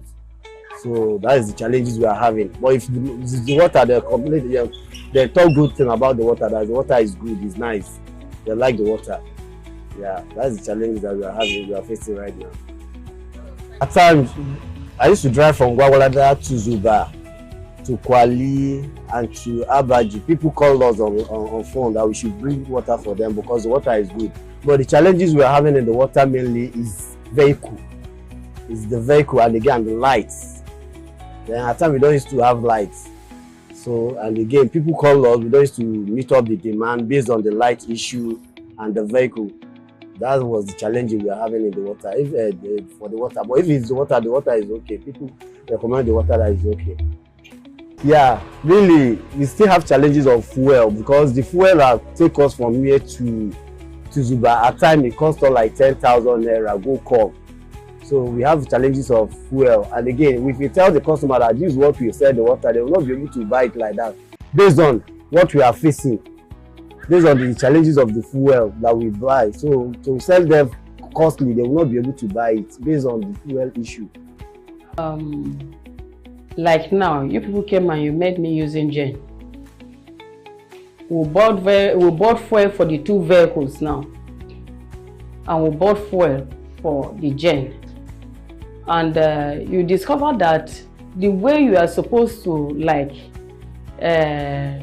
gather more money to put into the business, you discover that the money goes back into expenses. The expenses are much.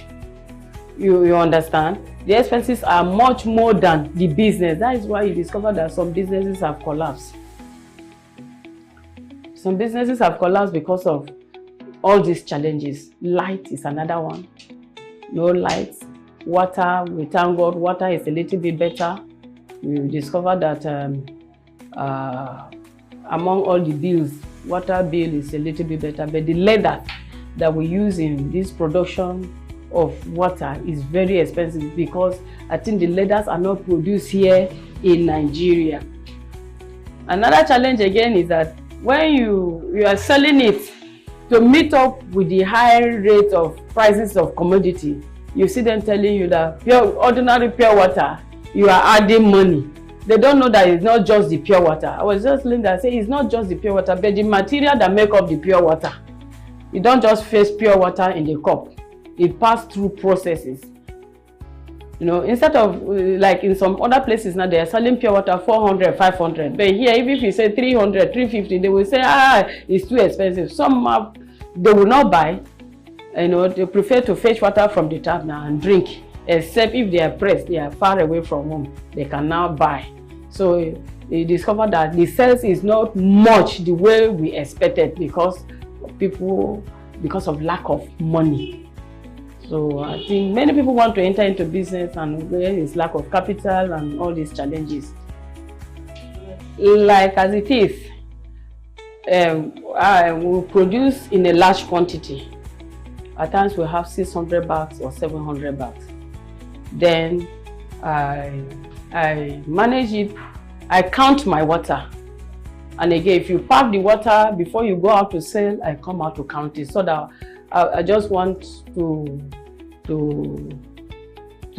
check losses so that there will be no losses. So we count each trip, like as the carry now is 110 bags. For 10 bags, you give you one for leakage. We give you one for leakage. So, and again, how you in the open market, it depends on how your water tastes. Assuming they take my water, if my water is not good, you discover that next they will not want to buy. And again, we welcome challenges. If at all the water has any taste or leakages, because at times the sealer will not seal well, you discover some of the leathers there. You see me pack them outside there. These are all waste from production. So we pack them like that and keep them for recycling, you know. So that is how we manage. In the open market, it depends on how your water tastes and how good it is. If not, people will not buy it. They will not continue to be buying it. Yes. I started this business without even a vehicle. We were pushing the water in wheelbarrow. So thank God that now we have 2 vehicles carrying the water. And we're believing God for more expansion. How do I do it? I borrowed money from the bank, add to the ones we sell, so that I'll be able to meet up. So now I'm still believing God for another branch and also a Bachini bottled water. So money is the challenge, and also a place. You know, without a place, you will not be able to. It's either you have a place to build or you rent. I'm believing God for an expansion, and money is the key thing. We call friends to say we are selling water, and now it has even helped when somebody needs water because our signpost is there. And again, since 2018 we have started, and people have got to know about our water, and like they call us, "Madam, we need water, let your boys bring water to us." This it has so much helped us. So many a times we just sit down. Even if they call now, I will now call them directly and say, "This person needs water, go and give to the person." You know, that is how we sell. It's just the phone we use. Phone and maybe like our WhatsApp statue and other things. I have not advertised it in any other way. It's just the phone. Communication, you know. We communicate through phone. That is the only means we use now. My advice to anyone that wants to start business, even to the ones that don't want to, my advice is that let somebody make a move. Because without business, there's no how you can sustain yourself. Even the white-collar job outside there, the money cannot be able to sustain you. If you are just believing God for that one alone, you will not be able to meet up with standard of living and also to extend helps to others. So my advice to anyone that wants to start and the one that are not even prepared, bear it in mind to start business. I encourage them to start business because business is far, far better than white-collar job, just sticking on one. I remember when I was just working without doing any business. In fact, it was like you borrow, when you collect pay, you now clear the debt, you start again. So business is far better. Well, the thing is that people are afraid of starting because the fear of the unknown, and you don't know what to start. You can pray to God. God is the giver of wisdom. He will give you wisdom and He will give ideas for the direction that you need to take. There are so many businesses outside there that one can do to be able to sustain himself and his family. The science behind pure water production involves multiple stages, from removing impurities to balancing essential minerals. Abachini Pure Water Factory uses advanced reverse osmosis and UV treatments to ensure every drop is safe.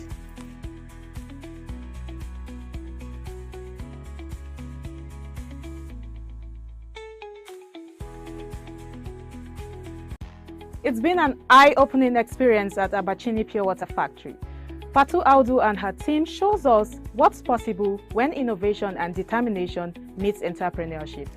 They are not just delivering clean water, they are driving change and creating opportunities. Do you know someone who is reshaping their industry with innovation, or maybe you have a story worth sharing? Connect with us on our social media platforms at Idea Television. We'd love to hear from you. Thank you for watching this episode of InnoVenture. Until next time, keep innovating and inspiring.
Thank you very much for having me here. Well, I am a Nigerian, as you have rightly said, and I started off my education from the village and right through in Delta State and right through got my first job with FRCN in Lagos, where I worked actually as a studio manager with the Federal Radio Corporation of Nigeria. I don't know if that exists anymore, but I think it's what has now been absorbed by NTA and the rest of the national studios. I then left for overseas and studied business. And after my studies, I started off in banking, in international banking, worked for banks like Chase Manhattan Bank, Chemical Bank of New York, Bank of America, and Lehman, the defunct Lehman Brothers, between Geneva, New York, and London. And back to Geneva at a certain point in my career, and then joined the United Nations Specialized Agency, the International Telecommunication Union, where I spent over 24 years and now retired and starting a project that has been close to my heart in Nigeria, which we're now working on. So I have two masters, if I put it that way. One in international management, an MBA, and an MBA, in addition from University of Lausanne and Cranfield School of Management in the UK. And yeah, that's the beginning or the foundation of my life at the moment.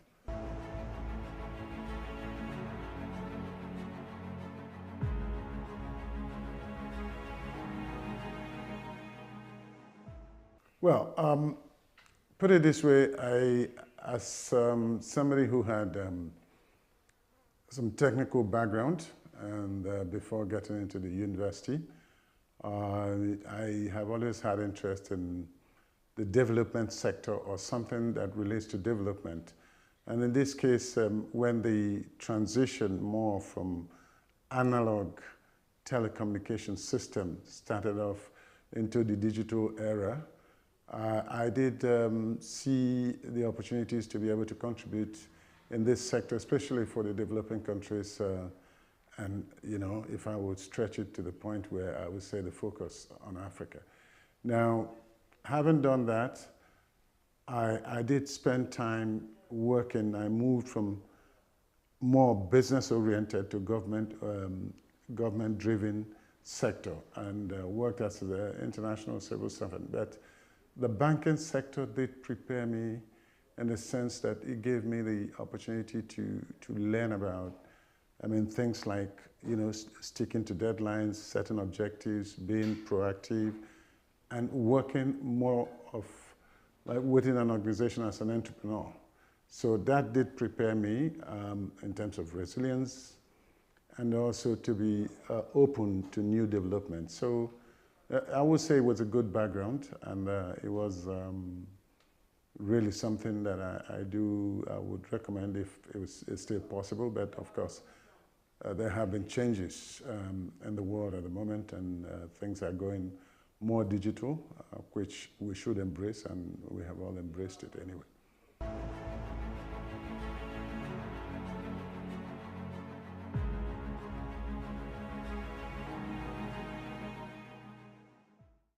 Well, ITU, it's important to understand the role of ITU in global communications or telecommunications. ITU is an organization that was set up about 162 years ago, and is the oldest United Nations organization today. ITU basically works in, I mean, it's sort of setting the framework for telecommunication in all sectors, ranging from telephone to satellite. I mean, when I mean telephone, ships, aviation, radio, television, ships, and all walks of life, anywhere that frequency is being used. The most essential job of ITU is frequency allocation worldwide, and this is the reason why it is done on a treaty-based status. And then the ITU has, or the world come under the ITU umbrella to be able to discuss frequencies every 4 years, and then allocation is done, you know, to the different countries and to the different sectors in order to avoid interference. And that's why, you know, like a layman's example is why you're able to broadcast in Nigeria and you do not interfere into Benin Republic or into Niger, because there are territorial boundaries that are being controlled based on the frequencies that are allocated. So that's, you know, to tell, I mean, to say it to a layman who does not understand the ITU or who does not understand telecommunications. This is a very simple way of describing it. Now, regarding the institutions in Nigeria, the NASDA, NCC, the ministry, NIDA, even the military, will have to attend that conference in order to discuss the frequencies that they use in their respective areas of concentration. So ITU actually, it's more or less the bedrock of the frequency allocation that you get in Nigeria. And it is not done, you cannot wake up in Nigeria and decide that you're going to use this frequency. You need to have it reviewed by the ITU body. And when we talk about ITU, it's the member states that meet under the ITU umbrella to discuss frequencies and then to discuss how these frequencies will be used in the various areas. So you have the frequency for the military, you have frequency for aviation, you have frequency, like I said, for the different areas where frequency is being used. So that's where ITU and the Nigerian agencies interact. If you talk about, for example, when NICOMSAT launched NICOMSAT 1, they had to file for an orbital space to be able to launch the satellite at that orbital space in order to transmit. And this is one of the jobs of ITU, to study orbital space and then be able to allocate an orbital space where you launch a satellite, in the case of satellite. And the same thing goes for the other areas. The NCC is a body in Nigeria that plays a key role in terms of frequency management, although the ministry is the body that handles frequency management for the entire country. But NCC has a role in terms of commercial frequency management for, the private sector especially.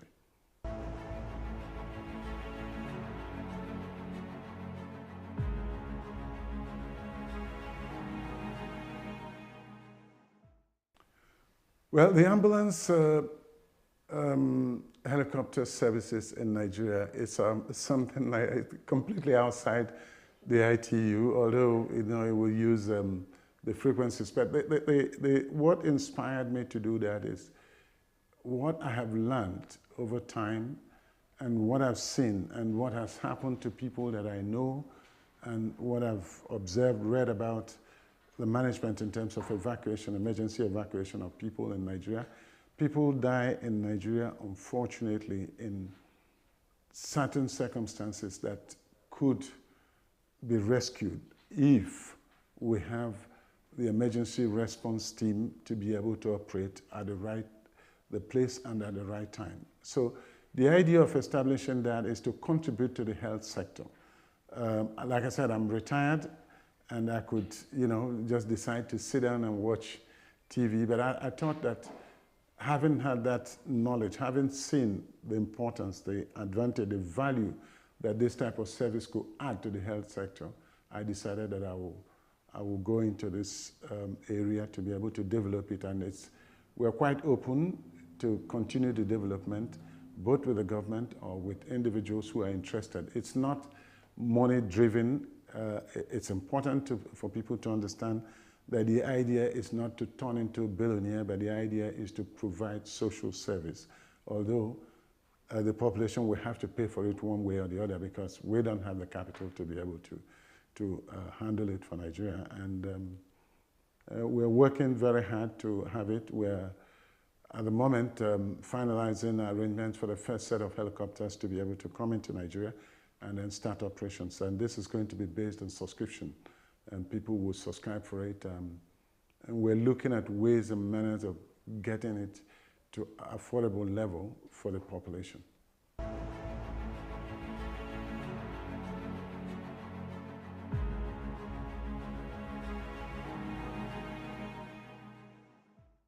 Well, the challenges are very simple. The challenges are, as you know, we have a very difficult business terrain in Nigeria, and we have to admit that. The biggest challenge is sourcing the funding to be able to get this, to be able to operationalize this project, because as you know very well, Nigeria is going through a tremendous sort of struggle and changes and challenges, also financial challenges in the country. And building that confidence, establishing that confidence in potential external funders is very difficult at the moment. And we hope that Nigeria will be able to go through this and then come out positively. There have been lots of promises, and we're looking at those promises to be able to help us to move this project forward. So the major challenge is funding. The second challenge is administrative hurdles and delays, and the response time is very slow. But people in the aviation sector seem to be responding. The private hospitals, I must confess, have been very, very, I would say they've been proactive in what we're doing and positive. The responses and reactions that we're getting from the private sector, not to mention anyone, have been extremely positive, I would say.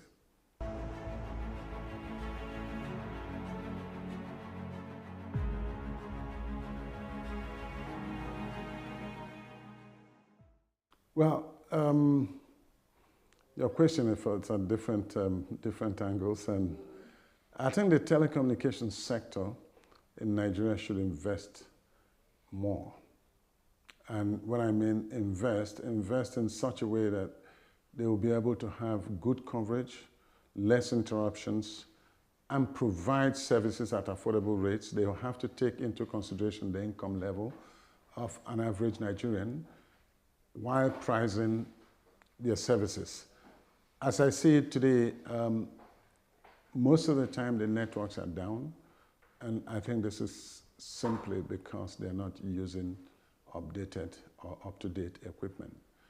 I think that the private sector or the telecom sector are earning enough to be able to equip their system with a more modern equipment. That's one of the things I would say is a challenge.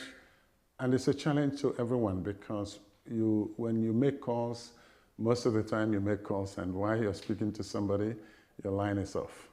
The same thing happens to internet, and it's important that we have something that is solid, reliable, and something that will help the small and medium-sized enterprises to grow. Now, going to the youths, we have a big challenge, and I think if I would handle it, one of the things that I would do is to include ICT in the curriculum of each secondary school. You have to learn the basics of ICT so that you don't have the fear of computer, the fear of facing. But we have to do it in a positive way that it becomes part of the system, because today ICT, computer system, people use telephone, you do internet banking, you do basically everything with your computer or with your telephone. So it is important that the young or the youth would start getting, embracing the technology from an early stage, and then that will help them that will propel them to a higher level when they get to university and higher institutions. What we have today is that you have to get to higher institutions to be able to have access to computer, even to see computers and use it and touch and feel. I think we have to drive it down to the secondary school level and create that enabling environment that will help the youth to build and to grow with the system. A friend of mine used it, he said to me one day, what did he call it? BWB. He said, BW, he said, born with computers. But then those who are born with computers have no access to computers. I know we're struggling, but I think the school system will have to address this issue at an early stage. And this is one of the reasons why I think that the telecommunications sector, they're addressing the issue of artificial intelligence, which is perfect. Now, you have to have the foundation, the fundamentals to be able to drive yourself to artificial intelligence, and because it involves coding, it involves programming, it involves lots of things. So you have to have that background to elevate, get elevated to the level of artificial intelligence. And we're doing very well. I mean, Nigerians are doing very well. One of the young men that are now the guru of robotics is a Nigerian.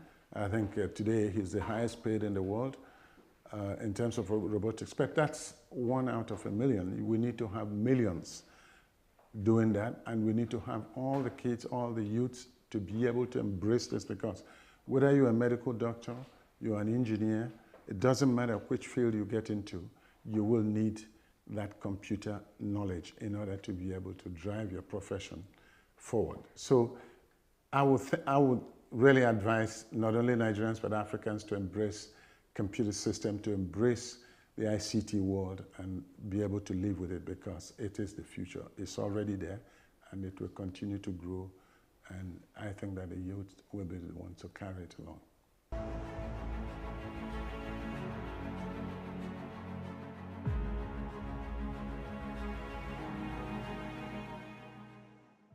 To be honest with you, Idea TV, I'm very happy that it's come to be established, and what I think is that Idea TV will continue to work and to focus, one, in the science area, second, focus on entrepreneurs, ICT, which is the driving force today, and continue to promote it at all levels, because ICT is going to revolutionize Africa, and we're already seeing it.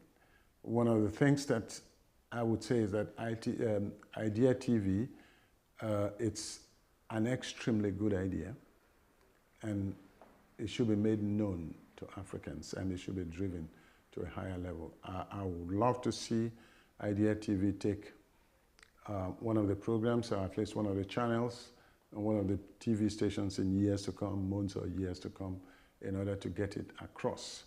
And also to give that, you know, be able to contribute to this education and promotion of ICTs around Africa.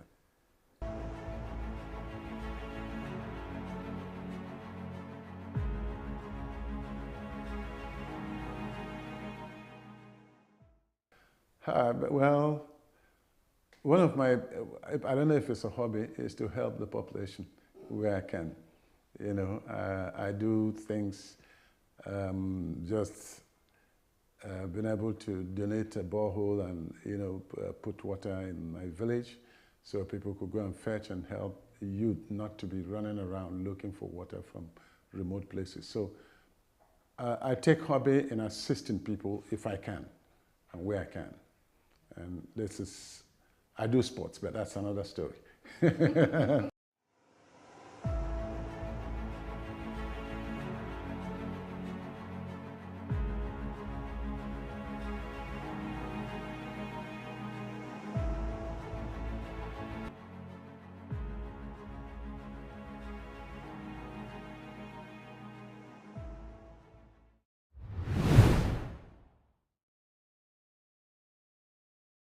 Blending humor with lessons, from thought-provoking conversations to candid opinions, everything you need to know is here at your fingertip.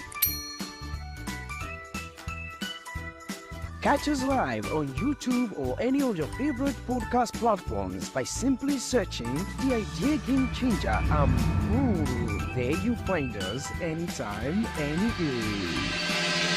The Idea Game Changer, an initiative of the Innovation Television, Idea TV.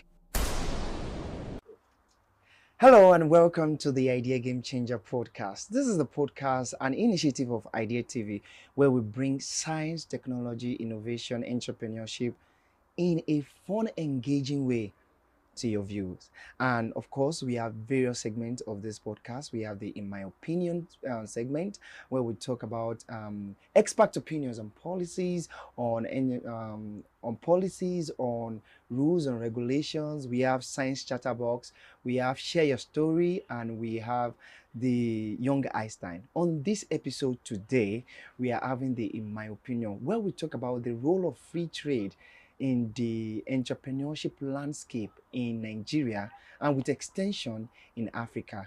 I am not alone today. I am here with one of top experts, if I'm permitted, one of the scholars in very knowledgeable about free trade, very knowledgeable about the African market landscape. I'm here with Dr. Olalekan Afolabi. It is a pleasure to have you, sir. Thank you very much. So, if you will permit me, before you introduce yourself, I will just read a little bit about your bio. So, Dr. Olalekan Olarewaju is Dr. Olalekan Afolabi, I beg your pardon, is a seasoned program manager at the ECOWAS Court of Justice, bringing over 16 years of diverse experience in program development, management, and regional cooperation. Before his current role, he served as the trade policy expert at the ECOWAS Commission, where he coordinated the development of a number of regional trade and investment policies. With a strong commitment to fostering sustainable development and collaboration among West African nations, Dr. Olalekan plays a crucial role in implementing initiatives that drive economic growth and enhance regional integration. In addition to his professional accomplishments, Dr. Olalekan is passionate about networking and empowering others. Dr. Olalekan was a master's degree in public policy analysis and a doctorate degree in mediation and conflict resolution. It's a pleasure to have you, sir. Probably from everything I've discussed, I've not said something about you personally. I would like you to introduce yourself to our viewers? Just to say thank you for having me on your show. It's a pleasure, sir. I am here to discuss with you and discuss with the viewers. So thank you once again. Yes, so today we want to talk about the role of free market in building sustainable entrepreneurship landscape in Africa. We all know how the market is right now. We all know how Africa particularly, I don't want to say Nigeria now, is taking the initiative of starting their own business, which cuts across continent. So the first question here is, how do you see free trade benefiting entrepreneurship development in Africa in the context of the Nigeria or the Africa we have today? Thank you very much. And like you rightly said in your intro, entrepreneurship it has been with us for a while and is still with us now. And who do you refer to as the entrepreneur? It's somebody that has identified a challenge or a problem and is solving that problem, based on his ideas, and trading it out for value and for profits. Right. That's an entrepreneur. And looking at the landscape of the country, looking at the landscape of the continent, a lot of people are entrepreneurs either by design or by accident. There are no jobs. So, by design or accident? Or by accident. So there are no jobs, so a lot of people, of course, move into entrepreneurship. But in a capitalist market like Nigeria, what you see is that the laws of demand and supply is always there. So free market involves when you allow the laws of demand and supply to determine what happens.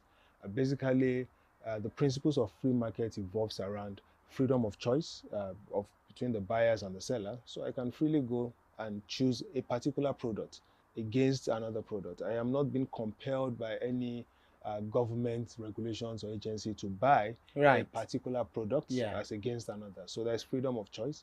And that brings healthy competition. Right. So if I come to you and your products are not within my expectations or my standard, I move into another person. So that's why you can even go into a market and see two people selling side by side, yet the price of one is higher than the other. You simply move to the other person and buy from the lower price. So there's competition, there's freedom of choice, and reduced or limited government intervention.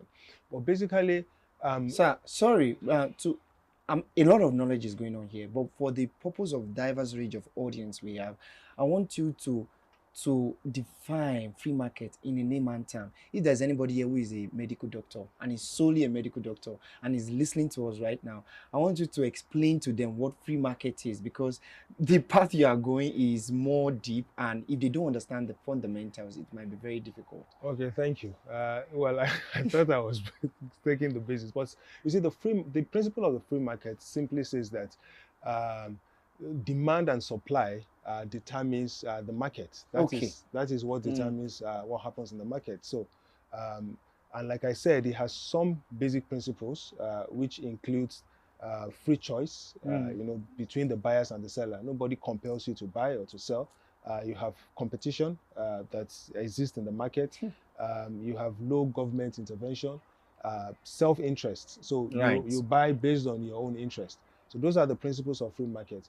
But there is nowhere in the world where government do not regulate some aspect of the market. Yes, but whilst the government is regulating, I think what we are pushing for is that the government should not determine prices, price control for certain products, or fix certain prices. And you will see that even in recent times in Nigeria, there has been more move, even towards the regulation of certain products. Yes. Before now, there was price control on petroleum PMS, for example. But now the government is saying we are fully deregulating. We are allowing the forces of demand and supply to determine the price. Government before was also regulating the currency sector. You see, and that's why the government was providing subsidy for currency sector. Now the government is saying we are removing our hands, we are deregulating that sector. So the principles of free market is left to the people to decide. So that is the principle of free market. And sometimes where you see these restrictions are also when government is trying to push for the use of a public product or public service. So for example, government is saying, oh, we are producing a particular product, or my country is producing a particular product, like maybe cars, for example, and I want to subsidize that. You know, so For when the for the people, when you do that, you are negating the principle of free markets. You allow demand and supply, you allow the forces of the market to determine the price and the exchanges. So, speaking of these free markets now, because to me it sounds good, because that basically means that the people determine what they want currently, urgently, and what they want to say. Okay, you stay. We don't need you now. Okay, it's Christmas time. We need this urgently. I think that's very cool. But what do you think are the opportunities presented by the free market for Africans, and what are the challenges? Because I don't think anything really comes freely. There will be challenge somehow, somewhat. So what are the opportunities presented? You've mentioned some part, but I want you to reiterate about it and the challenges about this free market. Okay, thank you. You see, the opportunities are great. They are bound. And a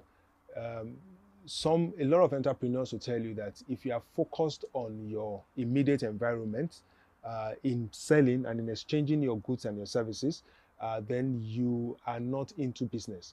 So one of the opportunities that free market offers you is that you are able to sell freely across wider range of people, right? You know, across the No borders, restrictions, across the countries, and that is why institutions and organizations like ECOWAS, which is the Economic Community of West African States, have been able to come together and develop what you call the ECOWAS trade liberalization schemes that allows products of origin of a particular country to move freely into another country without paying tariff. And you can sell. So is that within the African countries or all over the world? No, that's within the West African countries. Okay, that's within the 15 West African countries of ECOWAS. And the same thing now is being done under the African Continental Free Trade Area. That's the 55 countries within the African continent. So the AFCFTA is like a broader term of the exactly. ECOWAS. It's like a broad. So the AFCFTA is a free trading area for 55 countries of Africa. So that means that you can sell your products, you can make your product available, you can market it, you can appeal to customers and appeal to people that have interest in your product within the 54 countries. That's the opportunities that free market gives. And why we are able to do that is because we believe that countries in those 54 countries or 55 countries of ECOWAS, depending on who you are speaking to, have also, imbibed the culture of free markets and the principles of free markets within their territory. That's why it's easier for you now to move your goods and trade within those countries. In countries where free market is difficult or does not exist, they don't even allow you to trade your goods with them. Yeah, because government determines the price of products, the type of product and everything. So it's difficult to even trade in those countries. Okay. The challenges what are the challenges? You haven't spoke about the challenges. So those are the opportunities. Now you see the challenges, of course, may be lack of greater opportunities for citizens within our countries. So, for example, it's difficult for you to be very competitive from this part of the world if you are having challenges with electricity. It takes so much for you to produce products. In fact, let me just say this before I move on. It is believed that, or there is a study that shows that 50% of businesses, of startup businesses in Nigeria fails within 1 year. Within the 12 months of startup. And then 90% fails within 5 years. Wow. And some of the reasons for the failure includes one, overtaxation. Overtaxation, that the businesses are subjected to. Most of businesses by their home country. By their home countries. Most of the businesses in Nigeria pays between 1 to 5 taxes to different, tax bodies. So for person just struggling up. Yeah, so that is a major challenge. you know, and major reason why businesses fail. Another major reason in Nigeria, of course, is electricity. Energy is a big issue here. A very big one at that. Yeah. So with that, it's more difficult for you to produce or to render a service within this country and compete favorably with countries that have electricity, Constant electricity. Yeah. So because that will of course increase the cost of your production. Very correct. And of course the third challenge that has been alluded to is insecurity, which of course is a big challenge. So some of these reasons are why it is difficult, even though you have the principles of free markets existing, it may be difficult for you to be competitive. Don't forget that one of the principles of free market is competition. Yes. Yeah. So if your cost of production is high and your product is expensive, I go for I'll go for a better option. Yeah, that is cheaper or it's better. Better for me. So those So are some of the challenges. from what you said now, let's say I'm the president of this country, and I put out a policy that this particular product, Nigerians should be put first, or being patriotic first. Does that mean I'm practicing free market? If I put my people first, like, okay, let's do Nigerian first before other people come in. Is that free market or it is not? No, so and that reminds me of one of the slogan of the newly elected United States President Donald Trump when he was elected.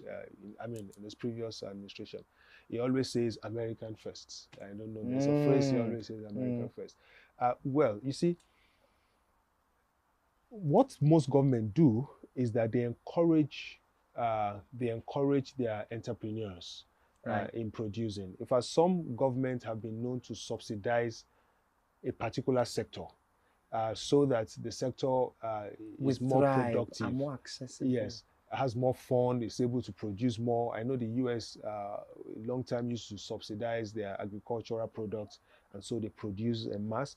What typically happens is that when you produce those products after subsidy of government and you export it into another country, what may likely happen is that the product or the prices of that product will go lower than the prices in the country that is exported to, thereby affecting the entrepreneurs in those countries or the farmers in those countries. Right. And so that is what in trade palace is called dumping.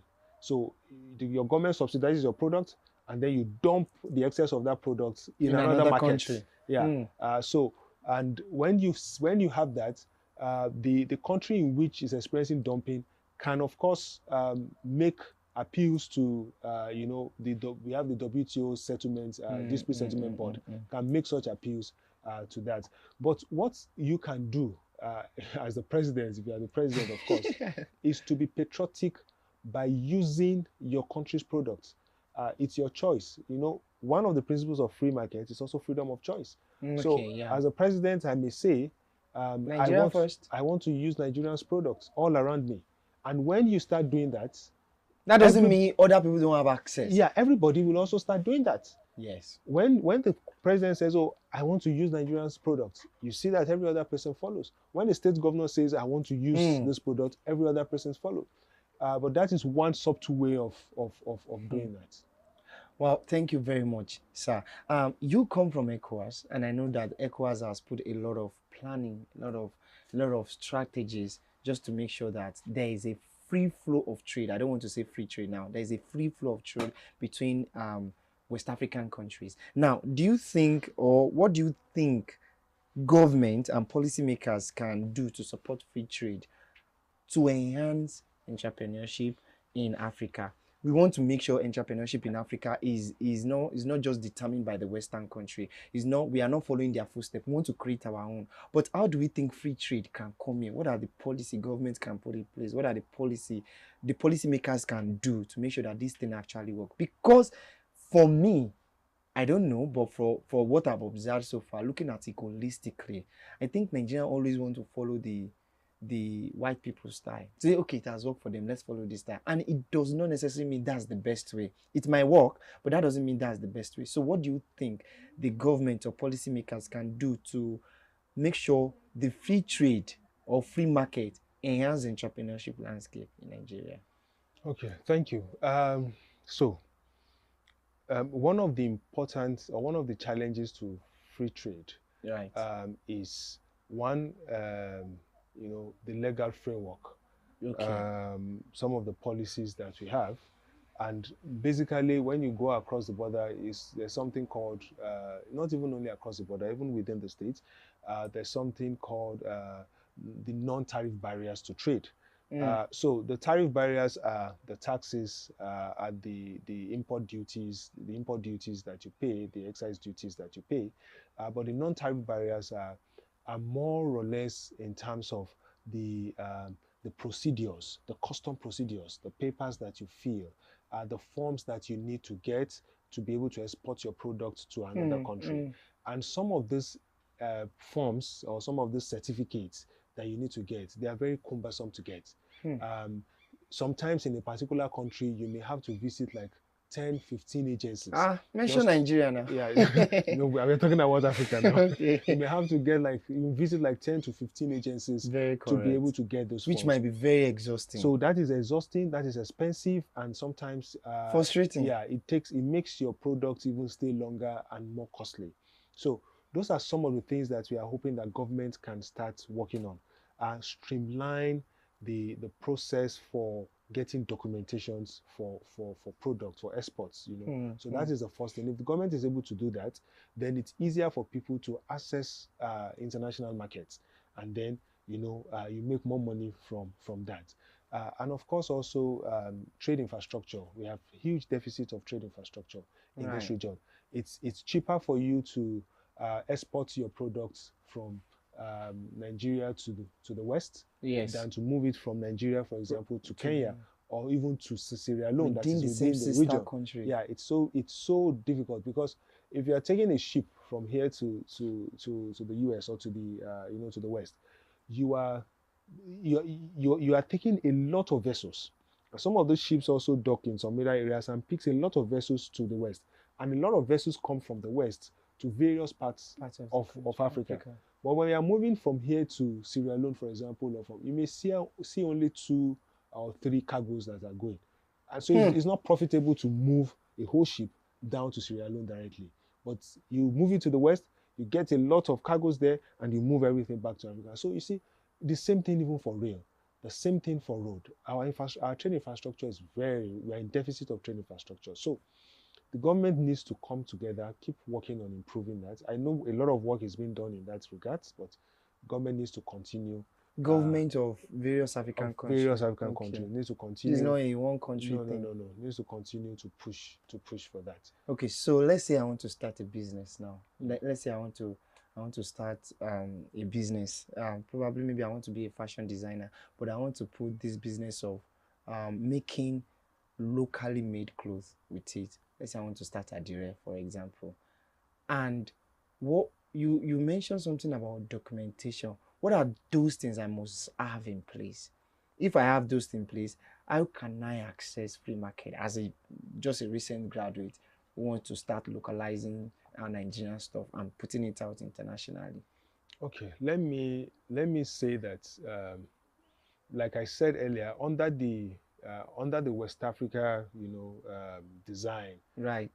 If you have a local or locally sourced product, if you can tell us or you can ascertain that this product is sourced locally, there is a protocol that allows you to move that product to another country within the region, within the West African region, without paying any tariff.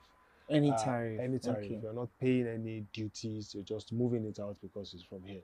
But you see, so that is within ECOWAS. Within AFCFTA, that's African Continental Free Trade. There is also some arrangement on moving some of those products to other parts of Africa with very limited tariff being paid on it, reduced up to I think about 90%, in some cases 97%. Wow. Now, how do you assess this? So one of the things we encourage businesses, entrepreneurs to do is that before you go into any business, you have to understand the market that you are going into. One of the other reasons why businesses fail is that people do not take time to know the market in which they are operating. They they think it's the same for everything. Yeah, it's not just for me to wake up and say I have cashew nuts. I want to move cashew nuts. No, Or I have cocoa. I have cocoa. I want to move cocoa to one country. No, you need to find out how it is being done. What are the documents that you need? Where do you need to source these documents from? Who are your competitors? Right. Which market are you trying to access? Right, Are they ready to buy your product? Are you sure that your product meets the normal standard, the minimum Do people standard? actually need this at this time? People actually need the product. So those are the information that you need to source for. When you source for those information, and where do you get them? You can. So one of the things we encourage entrepreneurs to do, look for associations. There are business associations that are already set up, that are involved in that business itself. Right. If you go around, you'll see that you have a national association of adire sellers, for example, Yeah. or adire producers. These associations, are they the same with those local markets? Some they have a lot of their members in the local market. Oh right. Yes. Right. You also have, because in the market, even if you are selling crayfish, you have associations. You have associations. And the associations are guided by specific rules. And the associations also provide the opportunity to know what is happening in that area. Right. You also have the National Chamber of Commerce and Industry in Nigeria. You have a lot of associations that can really help you, give you this information, tell you where to get things done, and that will help you as a business person to quickly advance in what you're selling. So, if you are going to rate Africa's approach to free market, what are you going to give it at the moment? We are still backward. Oh wow, that was very. We are backward, especially in terms of, one, like I said, governments trying to regulate certain aspects of the markets, which, like I said, Nigeria now is also trying to improve on that and deregulating some of the markets. Also, in terms of taxation, one of the taxes are too much. Taxation is one big challenge even in free markets. When you go to the free market, the taxes are well structured. You pay tax to government, of course, but well structured. Well structured. In Nigeria, you have various layers. The federal government will collect tax based on the Federal Inland Revenue Services. The state government will also collect its own tax. Local government will also collect its own tax. And you can collect all those taxes from one person. In fact, Nigeria has about 60 taxes, official taxes that you pay, and over 200 unofficial taxes. So that is a lot. And you can see an entrepreneur will easily be burdened with this. So the tax system has to be harmonized and simplified. And I think the Nigerian government is also doing something in this light, because there is the tax bill of 2024 that has just been submitted to the National Assembly. And let's hope when this bill becomes an act, hopefully it will help streamline the taxes in the country. So the last question here before we call it a wrap is, can you provide examples of successful businesses in Africa that have thrived due to the availability of free trade opportunities, or a potential business that you think can thrive under the opportunities provided by the free trade market? You're just looking for difficult. I'm just pulling your legs. Well, but you see, in Africa and in recent times in Africa, you see a lot of businesses are moving towards digital technology. Right. Services is constituting a very important part of our GDP. It's making a huge part of the GDP. And in that services, you see, mostly you are looking at banking services, you are looking at IT services and stuff like that. Now, let's take the banking service, for example. Nigerian banks, based after the last recapitalization that was done by the CBN, I think during Sanusi, sorry, let me be guided. Former governor, His Royal Highness Sanusi's administration as a CBN, there was a recapitalization that was done that strengthened the bank. Moved the bank now. I think then a bank must have 25 billion naira as the capital before it can operate in Nigeria. I think this current government is also trying to even increase that. So when that was done, you see Nigerian banks now becoming very big, and they are able to access other other markets. And if you go to most of the countries in Africa, most in West Africa and the number in Africa, you would see Nigerian banks there. thriving seriously. Wow. In fact, in some countries, Nigerian banks are even more than indigenous banks of those countries.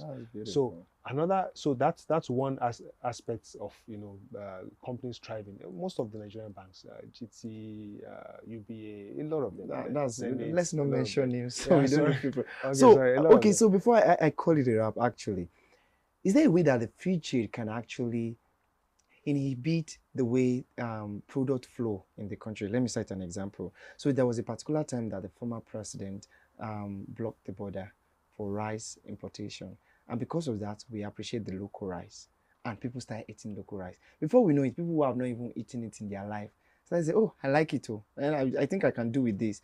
So somehow, somewhat, at that period that the border was closed, the Nigerian rice was appreciated more than the imported rice. But there was no free market because the border was closed. And so that was why I'm asking that question, that is there a way that the free market somehow can inhibit the growth of indigenous products in a country? Okay, so one thing that I would like to say is that entrepreneurs are known to take opportunities from problems that arises. So wherever there seems to be a challenge or a problem, entrepreneurs are known to find a way around it and make more money for themselves. So like the example you cited, there was a closure of border, rice imported from other countries or rice produced in other countries could not be imported to Nigeria at that time.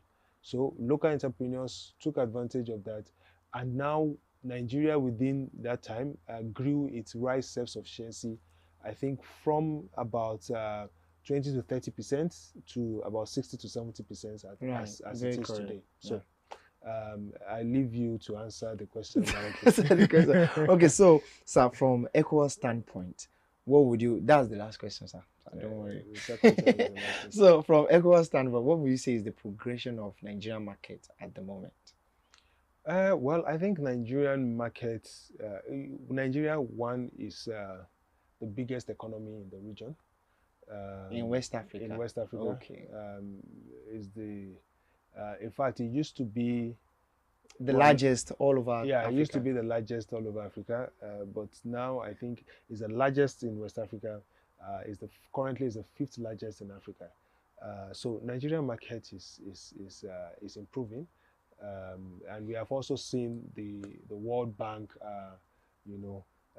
projection that there will be a growth in the market. The government is also putting in place some measures, though a bit difficult for the citizens now because of the hardship that is being experienced. But some of those measures, in the long run, are expected to free up cash and use those monies to develop the infrastructure of the country further and place the country in a better position economically. Right. But let's hope that will actually pan out very soon. Wow. Thank you very much. Thank you so much, our audience, for joining us on this wonderful podcast. I hope you've learned about the free market and the importance in developing or sustaining the entrepreneurship landscape in Africa. Don't forget, one of the things Doctor mentioned is that if you have any business at all that you want to start, the first thing to know is your market landscape. Do they want it? Is it going to thrive? Who are your target audience? Who are your target customers? All of these things should be put in place. And don't forget the legal framework too. All of these things are what make you stand out in the competitive market we find ourselves today. Thank you so much for joining us. You are welcome. Doctor, please, if you'd like to introduce yourself again. Thank you for having me. I would just say that we should continue to thrive. We should always aim high as entrepreneurs. It may be difficult, but aim high. The first thing to do, identify your vision. What is it that you want to do as an entrepreneur? Get to know what you want to do, and then you learn. Take time to know how the market is, how the market operates, what are the regulatory frameworks within the market, and I'm sure we would all succeed. Thank you very much, Doctor. And don't forget, this is the Idea Game Changer podcast, an initiative of Idea TV. If you'd like to join us for further conversation, you can follow us across all social media platforms at Idea Television on LinkedIn, Facebook, Instagram, and X. Or you can as well follow us on YouTube live stream Idea Television or the Idea Game Changer podcast. And we'd like to have you. If you have any question, shoot us a mail at theideagamechanger@gmail.com. Till next time, I am your host, Olalekan Mandela. You're offered $30 million to sell your idea. Will you take it? Like, dash me your idea and go and do something. Just go and enjoy your money. Okay, Will you yeah. take it? Have I already said this business idea?